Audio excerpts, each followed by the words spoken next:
Welcome back, my friend.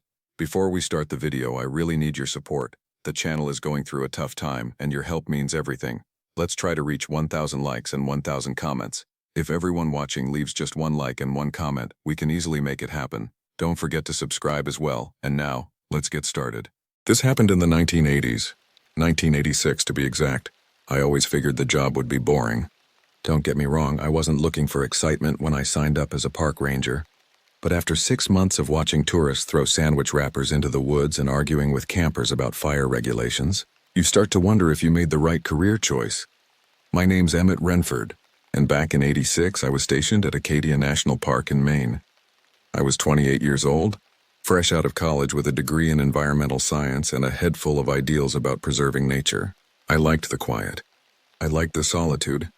But I never expected to come face to face with something that should have stayed buried in the woods. It was a typical morning in early October, cool and misty, the kind that makes you feel like you're the only one on Earth. The trees were just starting to turn, splashes of red and gold peeking through the evergreens. I was doing my usual rounds, checking campsites for litter, making sure people followed the leave no trace rules. The crunch of fallen leaves under my boots and the occasional call of a chickadee were the only sounds breaking the silence. That's when I got the call on the radio. The staticky voice of Hank, one of the senior rangers, crackled through. "Emmett, you there? We've got a situation." I pressed the button on my radio. "I'm here, Hank. What's going on?" "Couple of hikers went off trail yesterday. Didn't make it back by sundown. Their car's still in the lot," I sighed. This wasn't unusual. It happens all the time. People think they can wander wherever they please, and it's usually just a matter of following the footprints back to where they veered off. But something in Hank's voice made me uneasy. "I'll head over to the trailhead," I said. "Meet you there?" "Negative," Hank replied. "I need you to meet me by the old fire road." "You know the one." I frowned. The old fire road was barely more than a game trail now, overgrown and rarely used. Not many tourists even knew about it. "Yeah, I know it." "Why there?"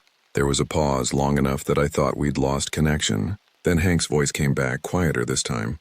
"Just meet me there, kid, and bring extra ammo." The radio went silent, leaving me with a chill that had nothing to do with the October air. I made my way to the old fire road, my mind racing.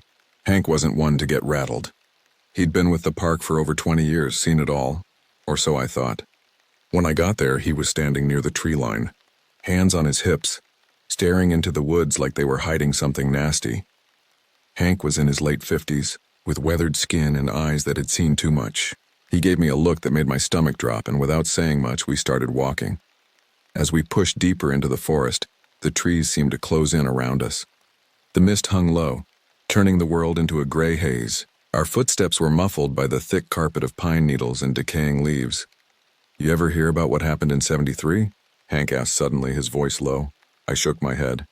"No, what happened?" He was quiet for a moment, like he was deciding whether to tell me. "Couple of people went missing. Just like this. Never found them. Park officials kept it quiet. Didn't want it messing with the visitor numbers." I wasn't sure what to say, so I kept quiet and followed Hank deeper into the woods. After about an hour of walking, the trail turned strange. It was like the trees were closing in even more, their branches reaching out like gnarled fingers. The air felt thicker, almost hard to breathe. That's when we stumbled on the first sign, a backpack torn open like it had been mauled by something big. Dark stains that could only be blood smeared the fabric, and not far from it was what was left of one of the hikers. I've seen some bad stuff. People get hurt in the woods, animals don't mess around. But this wasn't an animal attack. The body looked like it had been chewed, not clawed, not shredded, but gnawed on, like whatever did it had teeth too big for its mouth. I felt the bile rise in my throat, but I forced it down. Hank was examining the remains without touching anything. He didn't seem fazed, which scared me more than anything else. "Guess we know why they didn't come back," he said, his voice flat. I swallowed hard. What could have done this?" Hank didn't answer. He just stared at the corpse, his face unreadable. Then he reached for his radio. The rest of the search was a blur. We radioed it in, but instead of the usual response and sending a team or alerting the authorities, there was this weird pause. A long silence before the voice on the other end said, "Stay put. Don't go any further." We didn't listen. We kept moving, deeper, I don't know why. Maybe it was morbid curiosity, or maybe Hank had seen something like this before and wasn't telling me. All I know is we should have turned back the moment we saw what was left of that poor hiker. But we didn't. As we moved further into the woods, we found more signs. Broken branches, deep grooves in the ground like something massive had scraped through. The air grew colder, and an unnatural silence fell over the forest. No bird calls, no rustling of small animals. It was as if every living thing had fled. The second hiker was slumped against a tree, or at least what was left of him. His neck was twisted in a way that wasn't natural, like someone had wrung it out like a wet towel. His eyes were open, staring sightlessly into the mist. I had to turn away, fighting the urge to be sick. Hank didn't say much, neither did I. There wasn't much to say when you're looking at something that doesn't make sense. It wasn't long after that when we heard it, a sound that still haunts my nightmares. Not a growl, not a roar, but something in between. It was like something was dragging itself through the underbrush, branches snapping under its weight. Hank raised his hand, motioning for me to stop. I wanted to ask if he'd heard it before, but the look in his eyes told me he had. We crouched behind a thick tangle of roots, eyes scanning the tree line. That's when I saw it. At first it didn't look like much, just a shadow moving between the trees. But then it stepped into a small clearing and I felt my heart stop. It was huge, easily 7 or 8 feet tall, even hunched over on all fours. Its body was long and sinewy, covered in what looked like a mix of coarse hair and something that resembled tree bark. The limbs were the wrong shape, too long and jointed in places they shouldn't be. But it was the face that made my blood run cold. It didn't have a face, not really, just a flat expanse of leathery skin with 2 sunken pits where eyes should be, and below that a mouth, a gaping maw filled with jagged teeth stretching impossibly wide across what passed for its head. I nudged Hank, my hand shaking. For a second I thought he was going to shoot it, but he didn't. Instead he whispered, "It doesn't see us. Don't move." Yeah, easier said than done when you're staring at something that looks like it crawled out of your worst nightmares. The creature sniffed the air, long fingers tipped with dull, worn-down claws scraping the ground as it moved. I noticed they didn't look sharp, more like they had been ground down from... Well, I didn't want to think about what could wear down claws like that. We stayed there, barely breathing, watching it circle the area. It moved with an unnatural grace, its body twisting in ways that made my stomach churn. Then it let out that awful sound again, like a deep rattling cough, and turned back toward the deeper part of the woods. Hank motioned for me to follow as it moved away, and we did, careful not to make a sound. I wanted to run, to get as far away from this thing as possible, but something kept me moving forward. Maybe it was shock, or maybe it was the grim determination I saw in Hank's eyes. We followed it for what felt like hours, watching as it wandered through the woods, stopping occasionally to scratch at the ground or sniff the air. It was hunting, and from the looks of it, we were next on the menu. Eventually it stopped, and that's when I saw it. It had a nest. Or maybe nest isn't the right word. It was more like a pit, a hollowed-out section of earth filled with bones. Not just animal bones either. Human bones, some fresh, others cracked and worn like they'd been there for years. I whispered to Hank, asking him if this was what he'd seen back in '73. He just nodded, his face pale in the dim light filtering through the trees. "Is this what got those hikers?" I asked, though I already knew the answer. Hank looked at me, his eyes haunted. "This thing's been here for decades," he said, "and it doesn't leave. We should have left then. I know that now." But something in Hank told me he wasn't ready to walk away, not without taking a shot at the thing. Maybe he figured he owed it to those hikers. Maybe he wanted to put an end to whatever was lurking in these woods. Either way, he raised his rifle, took aim, and fired. The shot rang out loud and echoing through the trees. The creature screeched, a sound so piercing it felt like it was tearing through my skull. Its head snapped in our direction, those empty eye sockets somehow finding us instantly. It moved faster than anything I've ever seen, charging at us with those long limbs swinging wildly. I didn't even have time to think. Hank fired again, but it barely slowed the thing down. I was knocked flat on my back, the breath leaving my lungs as it barreled past me and into Hank. It took one swipe, just one, and Hank was on the ground, not moving. I scrambled to my feet, pulling my own gun. I don't know what I was thinking. Shooting this thing wasn't going to do much good, but I had to try. I fired once, twice, 3 times. Each shot made it flinch, dark ichor oozing from the wounds, but it kept coming. Its mouth hung open, that impossible maw ready to swallow me whole. Then it stopped. It just stopped.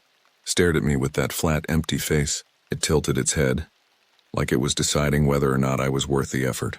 For a second, I thought maybe it wasn't going to kill me. Then it turned and loped off into the woods, disappearing into the mist as quickly as it had appeared. I ran to Hank, but it was too late. He was gone, his body limp and broken in the dirt. I radioed for backup, my voice shaking as I tried to explain what had happened. But it was no use. By the time they arrived, the thing was long gone, and all they found were the remains. The next few days were a blur of questions and confusion. Park officials swarmed the area, but they found nothing. No tracks, no nest, no sign of the creature. It was like it had vanished into thin air, taking all evidence of its existence with it. They told me not to say anything. Just like in '73, they wanted to keep it quiet. Didn't want the park turning into a ghost town or worse, a hunting ground for thrill seekers and cryptid enthusiasts. But I couldn't keep quiet. Not about this. The nightmares started almost immediately. Every time I closed my eyes, I saw that thing. Its impossible body, its gaping maw. I heard Hank's last scream, saw the life drain from his eyes. I tried to tell people what I'd seen. My superiors, my coworkers, even a local reporter. But no one believed me. They chalked it up to trauma, to the stress of finding those poor hikers. Some even suggested I might have been the one responsible, that I'd snapped under the pressure and killed Hank myself. The worst part? When they finally dragged me out of those woods, one of the senior rangers looked at Hank's body, shook his head and said, "This isn't the first time." I guess Hank was right. That thing had been there for decades, maybe longer. I couldn't stay at Acadia after that. I quit my job, packed up my things, and left Maine altogether. But I couldn't escape the memories. They followed me, haunting my dreams and my waking hours alike. For years, I tried to forget. I moved from place to place, never staying anywhere too long. I took odd jobs, anything to keep my mind occupied. But always, in the back of my mind, I knew it was still out there, waiting, hunting. It wasn't until 1992 that I finally found someone who believed me. I was working as a groundskeeper at a small college in Vermont when I met Dr. Eleanor Winters. She was a professor of folklore and mythology, with a particular interest in cryptozoology. At first, I was hesitant to share my story. I'd been laughed at and dismissed so many times before. But there was something about Dr. Winters that made me trust her. Maybe it was the way she listened, really listened, without judgment or skepticism. I told her everything. About the hikers, about Hank, about the creature. As I spoke, I saw recognition in her eyes. She'd heard stories like mine before. "What you encountered," she said after I'd finished, "sounds like what some Native American tribes call a Wendigo, a creature of insatiable hunger, cursed to wander the forest, always seeking its next meal." I felt a chill run down my spine. But that's just a legend, right? A myth? Dr. Winters smiled sadly. Many myths have their roots in truth, Mr. Renford. And there are more things in this world than we can explain with our limited understanding of science. She showed me reports, newspaper clippings, eyewitness accounts, all describing something similar to what I'd seen, going back decades, even centuries, always in the same general area, the forests of the northeastern United States and southeastern Canada. These creatures, Dr. Winters explained, they're rare, but they're real, and they're ancient. Some believe they're as old as the forests themselves. I felt a mix of relief and terror. Relief that someone finally believed me, that I wasn't crazy, but terror at the confirmation that this thing, this Wendigo, was real, and that there might be more of them out there. Dr. Winters and I spent the next few years researching, gathering more evidence. We never went public with our findings. Who would believe us? But we did what we could to warn people, to keep them safe.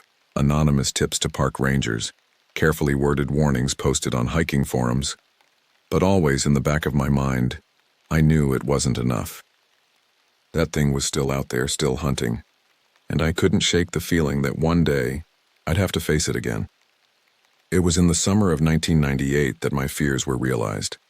Dr. Winters had received reports of increased disappearances in Acadia. Hikers going missing, search parties finding nothing but torn backpacks and inexplicable claw marks on trees. I knew I had to go back. I owed it to Hank, to those hikers, to everyone who'd fallen victim to that thing. Dr. Winters tried to talk me out of it. But she knew as well as I did that I was the only one who'd seen it and lived to tell the tale. So, 12 years after I'd fled those woods, I found myself driving back to Aadia National Park. The familiar scenery brought back a flood of memories, not all of them bad. I remembered the quiet mornings, the beautiful sunsets, the sense of peace I'd once found in these forests. But underneath it all was a current of dread. I knew what was waiting for me in those woods. I checked into a small motel on the outskirts of Bar Harbor, using a fake name. I didn't want anyone recognizing me, didn't want to draw attention to myself. The next morning I headed into the park. It was strange being back. Everything looked the same, and yet everything had changed. Or maybe it was just me who'd changed. I was no longer the naive young ranger I'd been. I was older now, grayer. With eyes I was older now, grayer, with eyes that had seen too much.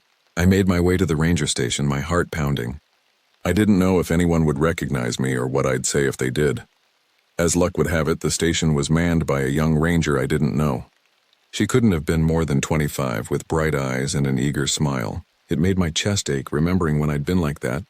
"Can I help you, sir?" she asked. I cleared my throat. "Yeah, I'm looking for information on recent disappearances in the park." Her smile faltered. "I'm sorry, sir, but we don't discuss ongoing investigations with the public." I leaned in closer, lowering my voice. "Look, I used to work here. Back in '86, I know about the thing in the woods." The color drained from her face. She glanced around, then motioned for me to follow her into a back room. "How do you know about that?" she hissed once we were alone. I took a deep breath and told her my story. About the hikers, about Hank, about the creature. As I spoke, I saw the same mix of fear and disbelief I'd seen in so many faces over the years. When I finished, she was quiet for a long moment. Then she said, "There have been more disappearances, 3 in the last month. We've been told to keep it quiet, but people are scared. The locals know something's wrong." I nodded. "I need to go back out there." "To where it happened?" She shook her head vehemently. "No way, it's too dangerous. We've got teams searching, but they don't know what they're looking for," I interrupted. "I do." She stared at me for a long moment, then sighed. "I can't stop you, can I?" "No," I said. "You can't." She reached into a drawer and pulled out a map. "Here. This shows where the recent disappearances have been. Be careful, Mr. Renford, whatever's out there. It's getting bolder." I took the map, my hand shaking slightly. "Thank you." As I turned to leave, she called out, "Mr. Renford? What does it look like?" I paused at the door, the memories flooding back. "Like nothing you've ever seen," I said softly. "And pray you never do." The next morning I set out at dawn. The familiar trail stretched before me, disappearing into the mist. The woods were quiet, too quiet. No birdsong, no rustling of small animals. It was like the forest itself was holding its breath. I followed the map to the areas of the recent disappearances. They formed a rough circle, centered around the area where I'd encountered the creature all those years ago. As I walked, I couldn't shake the feeling that I was being watched. Hours passed. The sun climbed higher in the sky, but little of its light penetrated the dense canopy. I found signs of the missing hikers, a torn backpack here, a broken camera there. But no bodies, no blood. It was as if they'd simply vanished into thin air. As the day wore on, I began to doubt myself. Maybe I was chasing ghosts. Maybe the trauma of what I'd seen had warped my memory, made me see monsters where there were none. But then I saw it. A footprint.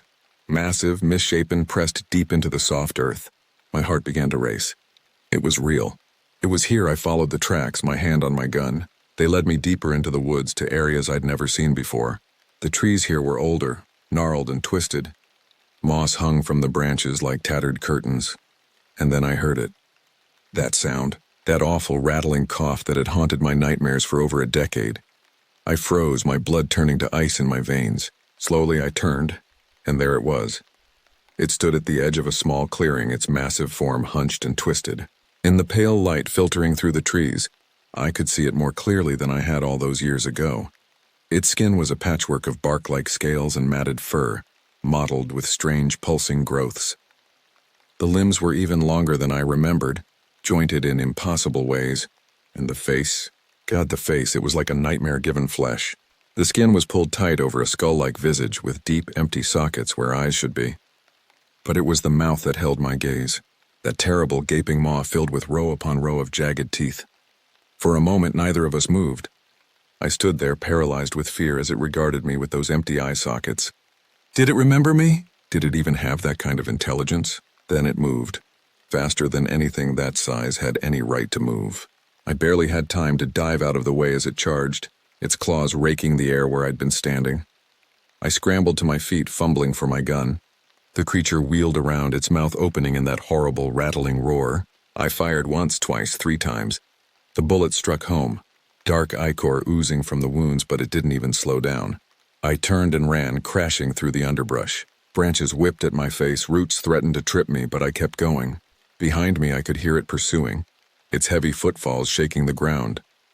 I burst into another clearing and skidded to a stop. Before me was a sheer cliff face at least 30 feet high. I was trapped. I turned to face the creature as it emerged from the trees. It moved slowly now, almost leisurely. It knew it had me cornered. As it approached, I noticed something, a scar on its chest right where Hank had shot it all those years ago. This wasn't just any monster. This was the same one. The one that had haunted my nightmares for over a decade. You remember me, don't you? I said, my voice shaking. You remember what we did to you. The creature tilted its head as if considering my words. Then it let out a low rumbling sound, almost like laughter. It was toying with me, playing with its food. I raised my gun again, knowing it was useless but unwilling to die without a fight. The creature tensed, ready to pounce. And that's when I heard it, a voice calling out from the woods. Mr. Renford. Mr. Renford, where are you? It was the young ranger from the station. She must have followed me. The creature's head snapped toward the sound. Fresh prey. In that moment of distraction, I made a decision. I charged at the creature, yelling at the top of my lungs. It turned back to me, surprised by my sudden aggression.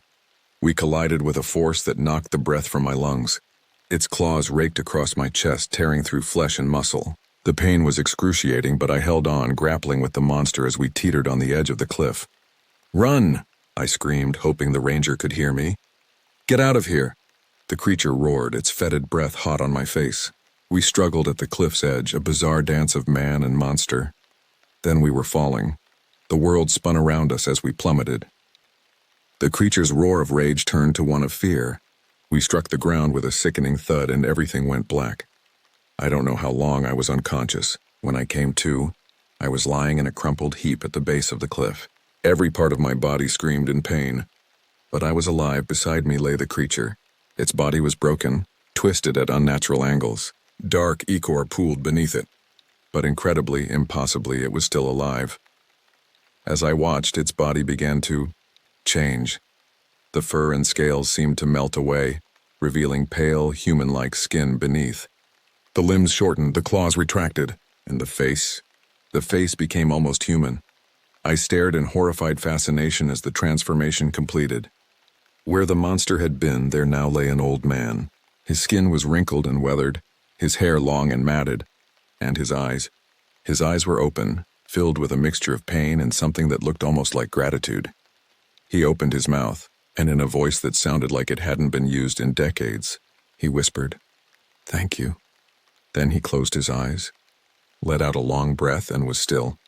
I lay there, my mind struggling to process what I'd just seen. The creature, the Wendigo, had been human once. A man cursed or transformed into that thing, and I had freed him. I don't know how long I lay there, drifting in and out of consciousness. Eventually I heard voices, felt hands lifting me onto a stretcher. The young ranger's face swam into view, her eyes wide with concern.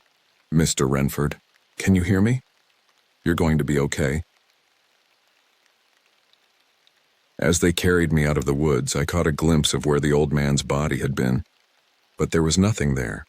No body, no blood, no sign that anything had ever been there at all. The next few weeks passed in a haze of hospital rooms and police interviews. My injuries were severe. Multiple broken bones, deep lacerations, internal bleeding. The doctors called it a miracle that I had survived. The official story was that I had fallen while hiking in a restricted area of the park. There was no mention of the creature, no acknowledgement of the missing hikers. It was as if the whole thing had never happened. But I knew the truth.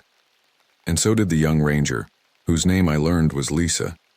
She visited me in the hospital, her eyes haunted by what she had seen and heard that day in the woods. "What was that thing?" she asked in a whisper. glancing nervously at the door as if afraid someone might overhear. I sighed, wincing at the pain in my ribs. It's called a Wendigo, an old legend come to life, a man transformed by an insatiable hunger. Lisa shook her head, disbelief warring with the evidence of her own eyes. But how? Why? I don't know, I admitted. Maybe it was a curse. Maybe it was some kind of twisted evolution. All I know is that it's been out there for a long time, and I don't think it was the only one. Her eyes widened. You mean there could be more? I nodded grimly. The legends speak of them in the plural. And the disappearances. They've been happening for too long, over too wide an area, for it to be just one creature. Lisa was quiet for a long moment, processing this information. Then she asked, what do we do? I looked at her, saw the determination in her eyes. She reminded me of myself all those years ago. Young, idealistic, ready to face the unknown. But I also saw the fear, the understanding of just how dangerous this knowledge could be. We keep watch, I said finally. We look for the signs, and we do what we can to protect people, without letting them know what's really out there. Because if this got out, if people knew what was lurking in the woods, and it would be chaos, Lisa finished. I nodded. Exactly. Hunters would flood the forests, looking for glory or profit. More people would die, and the Wendigos. They'd either be wiped out or driven deeper into hiding. Neither outcome helps anyone. Lisa nodded slowly, accepting the burden of this secret. I'll do what I can, she promised. As she turned to leave, I called out, Lisa, be careful. These things, they're patient. They can wait for years, decades even, for the right moment to strike. Don't ever let your guard down. She gave me a small, sad smile. I won't. Take care, Mr. Renford. After she left, I lay back in my hospital bed, staring at the ceiling. I thought about the old man the Wendigo had become in its final moments. Who had he been? How long had he been trapped in that monstrous form? And most chillingly, how had he become that way in the first place? I was released from the hospital a few weeks later. The doctors called my recovery remarkable, but I knew I would never be the same. The scars, both physical and mental, would remain with me for the rest of my life. I couldn't go back to my old life. The thought of returning to those woods, of possibly encountering another Wendigo, filled me with a terror I couldn't overcome. But I couldn't simply walk away either. I owed it to Hank, to the hikers who had died, to do something, so I did the only thing I could think of. I started writing. Under a pseudonym, I began publishing articles about wilderness safety, about the dangers that lurked in the deep woods. I never mentioned the Wendigos directly, but I tried to give people the knowledge they needed to stay safe. I kept in touch with Lisa over the years. She remained at Aadia, keeping a vigilant eye out for any signs of Wendigo activity. Every so often, she would call me about a strange disappearance or an unusual animal sighting. Most of the time, it turned out to be nothing, but sometimes I would feel that old familiar chill run down my spine. As the years passed, I began to hear stories from other parts of the country. A hiker in the Rockies describing a creature that sounded eerily familiar. A hunter in the Appalachians finding strange tracks and half-eaten carcasses. Each time, I would pass the information along to Dr. Winters, who continued her research into these creatures. But for every story that reached my ears, I knew there were dozens more that went unreported. People who vanished without a trace, their fates known only to the dark and hungry things that roamed the wilderness. It's been over 30 years since that day in Aadia. I'm an old man now, my hair gray, my body bearing the scars of my encounter. But I can't forget. I won't forget. I've dedicated my life to studying these creatures, to understanding them as best I can. Dr. Winters and I have compiled a vast archive of sightings, encounters, and legends.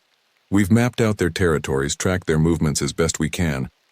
But for all our efforts, we've barely scratched the surface. The Wendigos remain a mystery, their origins unclear, their true nature elusive. Are they a natural phenomenon? Some twisted offshoot of evolution? Or are they something more supernatural? The product of an ancient curse or forgotten ritual? We may never know the full truth. But what we do know is this. They're out there, waiting, watching, hungry. I've trained others over the years. People like Lisa, who have encountered these creatures and lived to tell the tale. We've formed a loose network of watchers, keeping an eye on the wild places of the world. We do what we can to protect people, to steer them away from danger without revealing the full extent of what lurks in the shadows. But it's not enough. It can never be enough. For every life we save, For every potential victim we warn away, there are others who fall prey to the Wendigo's insatiable hunger. And now, as I near the end of my life, I find myself facing a difficult decision. Do I take this knowledge, this terrible secret, to my grave? Or do I share it with the world? Consequences be damned.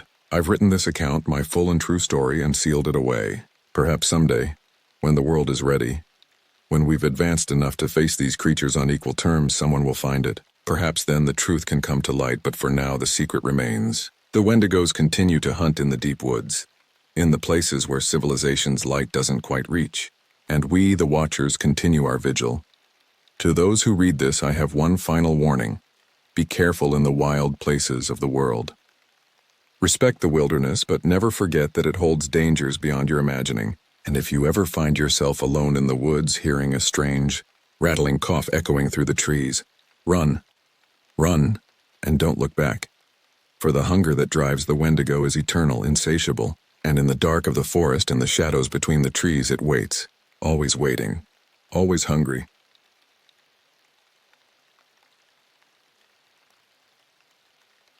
This happened in the 1980s, 1983 to be exact. When you're the kind of guy who spends most of his time walking the trails and making sure tourists don't get lost, you start to think you've seen it all. Weird hikers, wildlife that gets a little too close, and even the occasional illegal camper hiding out in the woods. My name's Frank Hawkins, and I've been a forest ranger at Redwood National Park since '75. I'm not some backwoods survivalist or anything, but I know how to handle myself out here, or at least I thought I did. It was late September when things took a turn. I only remember the exact date because I'd just gotten back from a fishing trip with my older brother, and we'd spent the whole time making bets about who'd catch the biggest salmon. He's always been the outdoorsy one, not me. It's a joke in the family. They say, how does Frank get by watching trees grow all day? But I like it. Quiet job, less hassle. That particular day, September 28th, I was called in to do a routine check on the Tall Trees Trail. We'd had reports of a couple of hikers who hadn't come back to the visitor center when they were supposed to. Their friends said they were fine, probably just lost track of time. But I'd been around long enough to know that kind of confidence in the woods is what gets people in trouble. I remember the call like it was yesterday. It was just past noon, and I was finishing up some paperwork in the ranger station when the phone rang. It was Judy, one of our dispatch operators. "Frank," she said, her voice tight with worry. "We've got a situation. 2 hikers, Mike Brennan and Tom Schultz, both in their mid-20s, haven't checked in. They were supposed to be back by 10 a.m. I glanced at the clock on the wall. It was already 12:30 p.m. A knot formed in my stomach. 2.5 hours wasn't a huge delay, but in these woods, every minute counted. "Any contact with them at all?" I asked, already reaching for my gear. "Nothing since yesterday evening," Judy replied. "Their campsite was registered near Tall Trees Grove. They were supposed to hike out this morning." I nodded, even though she couldn't see me. "All right, I'm on it. I'll head out to the trailhead and work my way in. Keep me posted if you hear anything." "Will do, Frank. Be careful out there." As I hung up the phone, I couldn't shake the feeling that something was off. Maybe it was the way Judy's voice had wavered. Or maybe it was just instinct after years on the job. Whatever it was, it made me double-check my pack before heading out. I threw in extra water, some high-energy snacks, a first aid kit, and a heavy-duty flashlight. As an afterthought, I grabbed the old .38 revolver from the locked cabinet. We weren't supposed to carry firearms on routine checks, but something told me I might need it. The drive to the trailhead was uneventful, just the usual winding roads through the towering redwoods. But as I parked the ranger truck and stepped out, that feeling of unease grew stronger. The air felt thick, oppressive, like the forest itself was holding its breath. I radioed in to let Judy know I was starting my search, then set off down the trail. The Tall Trees Trail isn't particularly long, only about 3.5 miles round trip, but it winds through some of the densest, oldest parts of the forest. The redwoods here are ancient, some over 1,000 years old, their massive trunks disappearing into the canopy hundreds of feet above. Under normal circumstances, I love this trail. There's something awe-inspiring about walking among living things that have stood silent witness to centuries of history. But today the shadows seemed deeper, the silence more pronounced. About a mile in, I realized just how quiet it was. You get used to the sounds of nature after a while, wind rustling the trees, birds chirping, squirrels rummaging through the underbrush. But this time it was dead silent, and not the peaceful kind of quiet either. It was the kind that makes you feel like you're being watched. Now, I've dealt with mountain lions before, even saw a black bear once, but this didn't feel like either of those. Predators don't make everything else stop. They're just part of the landscape. Whatever it was, though, I kept going. Had a job to do, after all. As I pushed deeper into the forest, the trees seemed to close in around me. The trail, usually well-maintained, was overgrown in places, as if nature was trying to reclaim it. I found myself having to push through ferns and step over fallen branches more often than usual. That's when I spotted the first sign of trouble. About 2 miles in, just off the main trail, I found their campsite, or what was left of it. The tent was half collapsed, definitely not how experienced hikers would leave it. It was a good quality tent too, the kind serious backpackers use. But now it was a mess. The fabric torn in places, one of the poles snapped clean through. As I approached, the hairs on the back of my neck stood up. Something wasn't right here. This wasn't just a case of campers leaving in a hurry. This looked like, well, I wasn't sure what it looked like, but it sent a chill down my spine. I moved closer, my hand instinctively going to the revolver on my hip. The campsite was a disaster. Scattered gear, some shredded clothes, and a couple of old food wrappers were strewn around like someone, or something, had torn through the place in a frenzy. Mike? Tom? I called out, my voice sounding unnaturally loud in the stillness of the forest. No response. I knelt down to examine the ground around the tent. That's when I saw them. Footprints, but not human footprints. These were different. Larger than any boot print I'd ever seen, with a strange elongated shape. 5 toes but spread wide, almost like a hand. And the depth of the impressions. Whatever made these was heavy, much heavier than a person. My mind raced, trying to make sense of what I was seeing. A bear, maybe, but bears don't have feet like this. And the pattern was all wrong. These prints didn't move like a 4-legged animal. They were spaced like something that walked on 2 legs, but with a gait much longer than any human's. I stood up, my eyes scanning the surrounding trees. Nothing moved. Not even a leaf stirred in the oppressive stillness. I keyed my radio, hoping to get through to Judy back at the station. Nothing but static. Coverage gets spotty out here, but usually, we can at least get a weak signal. This silence was unusual, and it did nothing to calm my growing unease. Turning back to the campsite, I started to sift through the scattered gear, looking for any clue as to what might have happened. One of the backpacks was relatively intact. I opened it, finding a wallet inside. Mike Brennan, according to the driver's license. 26 years old, from San Francisco. An avid hiker, judging by the well-worn gear. The other pack was in worse shape, torn open down one side. Tom's, I assumed. His belongings were scattered around the clearing.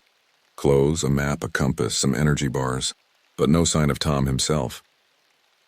As I stood there trying to piece together what might have happened, a sound broke the silence. A crack like a branch snapping underfoot. It came from deeper in the forest off the trail. I spun around, my hand going to my revolver. "Hello?" I called out, trying to keep my voice steady. "This is Ranger Hawkins. Is anyone there?" No response. Just more silence. I debated my next move. Protocol said I should head back, report what I'd found, and wait for backup. But Mike and Tom had already been missing for hours. If they were hurt out there, waiting could mean the difference between life and death. Taking a deep breath, I made my decision. I'd continue on, following the strange footprints. But first, I needed to leave a message for any search parties that might come after me. I pulled out my notepad and pen, quickly scribbling down what I'd found and where I was heading. I tucked the note into a plastic bag to protect it from the elements, then wedged it securely in a crack in one of the massive redwood trunks near the campsite. With one last look around the destroyed campsite, I set off into the undergrowth, following those bizarre, unsettling footprints. The forest seemed to grow denser as I moved away from the established trail. The redwoods here were older, their massive trunks so wide it would take a dozen people linking hands to encircle them. The canopy far above blocked out most of the sunlight, casting everything in a perpetual twilight. I moved slowly, carefully, my eyes constantly scanning the ground for more of those strange footprints. They were there, leading me deeper into a part of the forest I'd never explored before. This was well off any marked trail, the kind of place even experienced hikers rarely ventured. The silence was broken only by the sound of my own breathing and the occasional snap of a twig under my boots. Every so often I'd stop and listen, straining my ears for any sign of the missing hikers. But there was nothing. No calls for help, no distant voices. Just the oppressive silence of the ancient forest. As I pushed through a particularly thick patch of ferns, my foot caught on something. I looked down, expecting to see a root or fallen branch. Instead, I found myself staring at a backpack. Tom's backpack, judging by the torn side I'd seen back at the campsite. My heart rate picked up as I knelt to examine it. The pack was muddy and torn as if it had been dragged through the underbrush. But what really caught my attention were the marks on the straps. Deep gouges like something with incredibly sharp claws had slashed through the tough nylon. I stood up slowly, my eyes darting around the clearing. That's when I saw it. About 20 feet away, half hidden by the base of a massive redwood, was a shoe. A hiking boot, to be precise. And inside it, I swallowed hard, fighting back a wave of nausea. Inside the boot was a human foot severed cleanly at the ankle. For a moment, I just stood there, my mind refusing to process what I was seeing. This couldn't be happening. Not here, not in my forest. But the evidence was right there in front of me. Undeniable and horrifying. I forced myself to approach, my hand on my revolver. As I got closer, I could see dark stains on the leaves around the boot. Blood. A lot of it. "Oh, God," I muttered, the words escaping me before I could stop them. I knelt down, examining the severed foot more closely.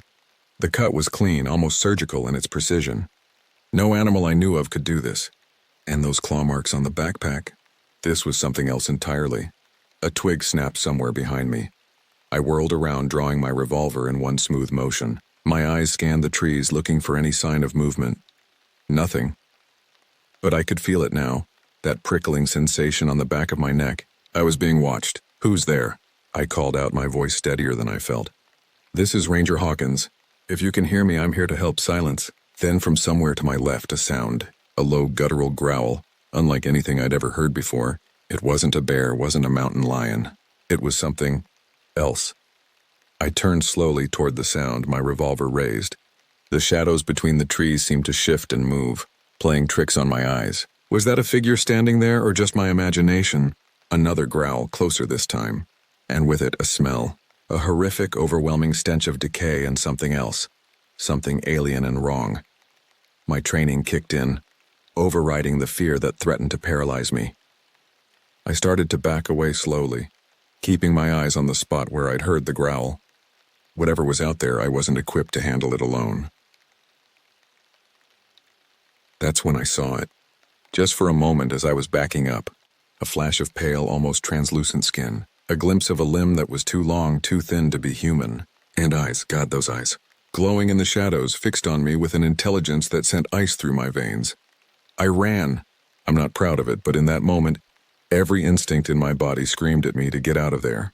I crashed through the underbrush, branches whipping at my face, my lungs burning as I gasped for air. Behind me, I could hear it moving.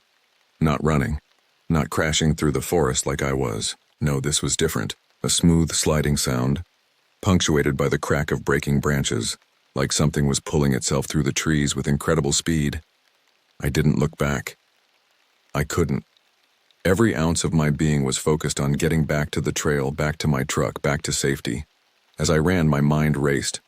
What was that thing? How long had it been out here? And Mike and Tom? God, were they already? I burst out of the undergrowth onto the main trail, nearly falling as I stumbled over a root. I caught myself on a tree trunk, my hand scraping against the rough bark. For a moment I paused, gasping for breath, listening. Silence, no sound of pursuit. Had I lost it? Or was it still out there, watching, waiting? I didn't want to find out.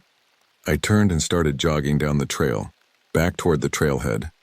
I needed to get back to report what I'd found, to warn people about what was out here in these woods. As I ran, the shadows seemed to deepen around me. The massive redwoods, usually so comforting in their ancient majesty, now felt oppressive, like silent sentinels, watching my desperate flight with indifference. I was about halfway back to the trailhead when I heard it again.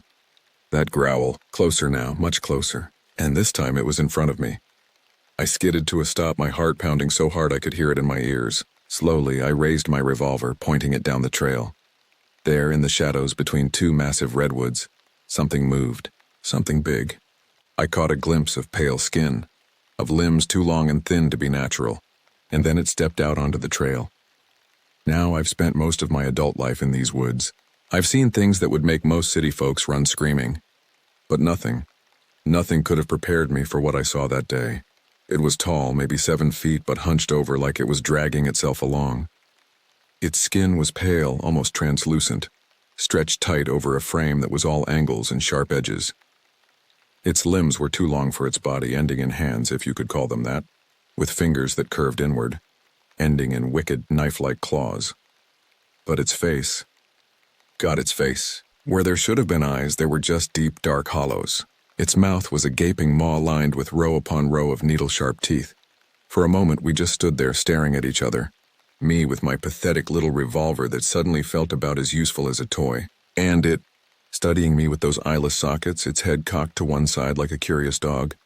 Then it moved, faster than anything I've ever seen. One moment it was standing there, the next it was right in front of me, one long-fingered hand reaching for my face. I fired. The sound of the revolver was deafening in the quiet forest. The thing jerked back, a high-pitched shriek escaping its lipless mouth. Dark, viscous fluid oozed from a wound in its chest. I didn't wait to see if I'd hurt it badly. I turned and ran, harder than I've ever run in my life. Behind me I could hear it coming, that sliding, scraping sound as it pulled itself after me with terrifying speed. The trailhead seemed impossibly far away. My lungs burned, my legs ached, but I didn't dare slow down. I could feel it right behind me, could smell that horrific stench of decay, and then, suddenly I was out. The trees thinned, and I burst into the parking lot. My truck was there, right where I'd left it. I fumbled with the keys, my hands shaking so badly I could barely get them into the lock. As I yanked open the truck door, I risked a glance back. The thing was there at the edge of the trees. It stood motionless, those empty eye sockets fixed on me. For a moment I thought it might come after me, might charge across the open parking lot, but it didn't. It just stood there, watching. And then, slowly, it melted back into the shadows of the forest. I climbed into the truck, slammed the door, and locked it. My hands were shaking so badly I could barely get the key in the ignition. When the engine roared to life, I nearly cried with relief. I peeled out of that parking lot like the hounds of hell were after me. In a way, I guess they were. The drive back to the ranger station was a blur. My mind kept replaying what I'd seen, trying to make sense of it. But there was no making sense of that thing. It defied everything I thought I knew about the natural world.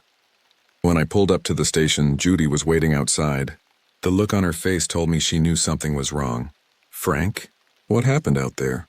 she asked as I stumbled out of the truck. I must have looked a sight.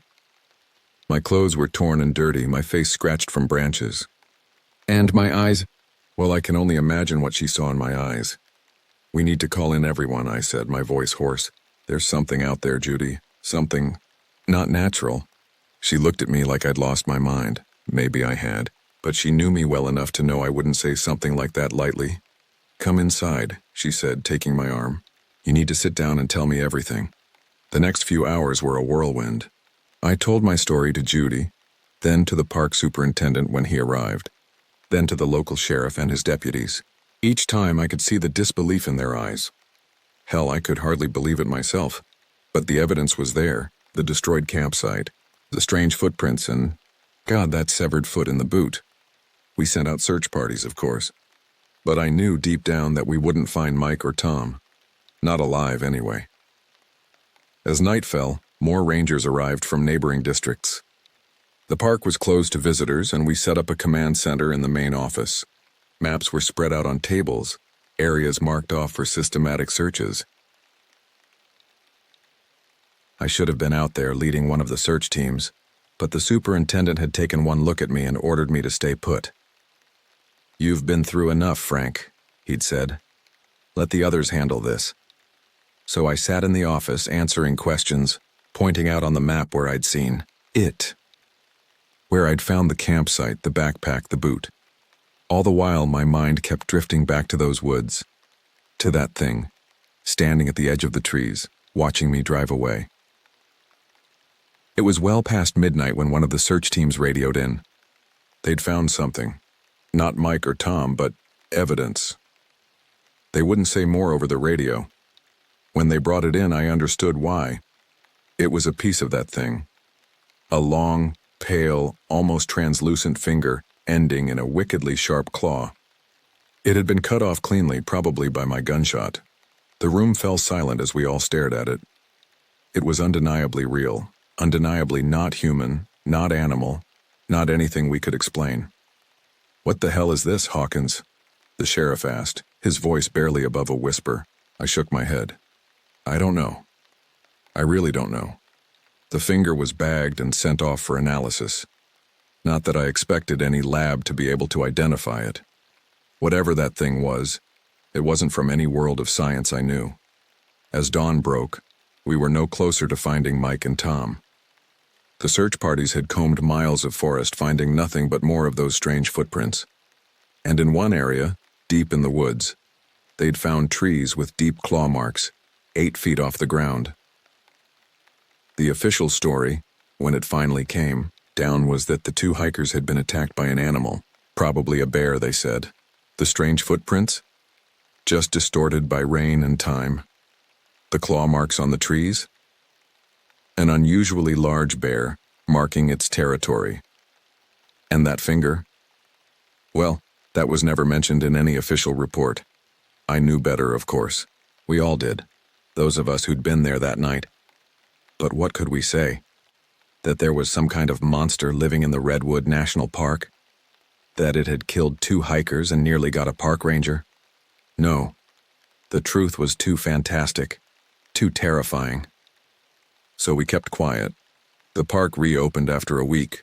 Tourists came back, hiking the same trails, camping in the same spots where Mike and Tom had disappeared. But things were different now, at least for those of us who knew. We went out in pairs, always armed. We warned hikers to be back before dark to stay on the marked trails, and we watched. Always watched. As for me, well, I stayed on as a ranger. Someone had to, someone who knew what was really out there. But I never went back to that part of the forest. Never hiked the Tall Trees Trail again. Sometimes late at night I think I can hear it, that low, guttural growl. The sound of branches breaking as something large moves through the trees. But I tell myself it's just my imagination. Just the wind in the redwoods, or a far-off animal. But deep down I know the truth. I know that somewhere out there in the ancient towering redwoods something waits. Something watches. Something that doesn't belong in this world but is here all the same. And sometimes, when the fog rolls in thick and the shadows grow long, I wonder, how long has it been here hiding in these woods? And more importantly, is it the only one? In the weeks that followed, a sort of uneasy normalcy settled over the park. On the surface, everything went back to business as usual. Tourists came and went, hikers explored the trails, and we rangers went about our daily routines. But underneath it all, there was a current of tension, a constant vigilance that hadn't been there before.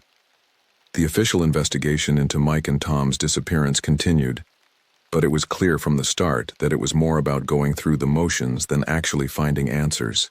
The local authorities, along with the Park Service, seemed determined to stick to their animal attack story, no matter how many holes we poked in it. I was called in for multiple interviews, each one more frustrating than the last. They wanted me to change my story to say I'd seen a bear or maybe a mountain lion, anything but what I'd actually witnessed. "Come on, Frank," one of the investigators said during a particularly heated session. "You know as well as I do that there's no such thing as monsters. You were tired. It was getting dark. Your mind played tricks on you." I stood up, slamming my hands on the table. "Damn it, Jim, I know what I saw. That thing wasn't any animal. And what about that finger? You can't tell me that came from any bear." Jim, a Park Service investigator I'd known for years, just shook his head. The finger was inconclusive. Could have been from any number of animals. Maybe a primate that escaped from a lab or a private collection. But there's no such thing as monsters, Frank. You need to accept that. But I couldn't accept it. None of us who'd been there that night could. We knew the truth, even if no one would believe us. As the official investigation wound down, a few of us decided to conduct our own, off the books. Me, Judy from dispatch, and a couple of other rangers who'd been on the search teams. We'd meet, after hours, poring over maps, comparing notes, trying to piece together what had really happened. We started by retracing my steps from that day. Judy and I hiked out to the Tall Trees Trail, following the path I'd taken. The campsite had been cleared away, of course, any evidence long since bagged and tagged. But the forest itself seemed different now. The trees, once majestic and awe-inspiring, now felt oppressive. Every shadow held potential danger, every rustle of leaves a possible threat. We moved quietly, our eyes constantly scanning our surroundings. When we reached the spot where I'd found the severed foot, Judy gasped. "Oh my God, Frank," she whispered. Seeing it on a map is one thing, but being here..." I nodded, understanding completely. It was one thing to hear about it, to see photos. It was another to stand in that clearing, to see the dark stains still visible on the leaves and undergrowth. We pressed on, following the path I'd taken during my desperate flight. When we reached the spot where I'd first clearly seen the creature, we both stopped short. The trees here were different. Claw marks raked up their massive trunks, some so high up it made my neck hurt to look at them. And the undergrowth. It was like something had thrashed through it repeatedly, leaving a tangled mess of broken ferns and crushed plants. "What could do this, Frank?" Judy asked, her voice barely above a whisper. I shook my head. "I don't know. But whatever it is, it's strong. And big." We spent hours out there taking photos, making notes. By the time we headed back, the sun was setting, casting long shadows through the trees. Neither of us wanted to be out there after dark. Over the next few weeks, we pieced together what we could. We tracked down every report of strange sightings or unexplained phenomena in the park going back years. Most were easily explainable. Lost hikers, overactive imaginations. But a few stood out. In 1976, a group of backpackers reported seeing a large, pale figure moving through the trees at night. They'd written it off as a trick of the moonlight. In 1979, a pair of researchers doing a bat survey recorded strange vocalizations that they couldn't identify. The recording had been lost, but their notes described it as a low, guttural growl, unlike any known animal in the region. And in 1981, just 2 years before my encounter, a solo hiker had gone missing on the very same trail where I'd found Mike and Tom's campsite. His body was never found. As we dug deeper, a pattern began to emerge. The sightings, the strange occurrences, they all seemed to cluster around one particular area of the park. A remote, rarely visited section that included part of the Tall Trees Trail. "It's like it has a territory," Judy said one night as we pored over our maps.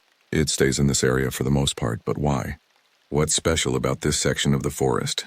I leaned back in my chair, rubbing my tired eyes. "I don't know, but whatever it is, it's been here a long time, longer than we realized." Our unofficial investigation continued for months. We were careful, always operating under the radar. The last thing we needed was for the higher-ups to catch wind of what we were doing. But despite all our efforts, we were no closer to understanding what that thing was, or where it had come from. We had theories, of course. Everything from an undiscovered species to things that belonged more in science fiction than reality. The one thing we were sure of was that it was still out there. Every now and then we'd get reports. A hiker seeing something strange in the twilight. Unusual tracks found deep in the woods. And always in that same area. We did what we could to protect people without raising alarms. We'd routinely close trails for maintenance or wildlife activity.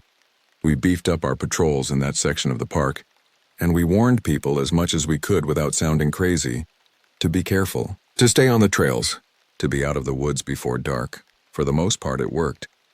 There were no more disappearances, no more encounters like the one I'd had. But we all knew it was just a matter of time.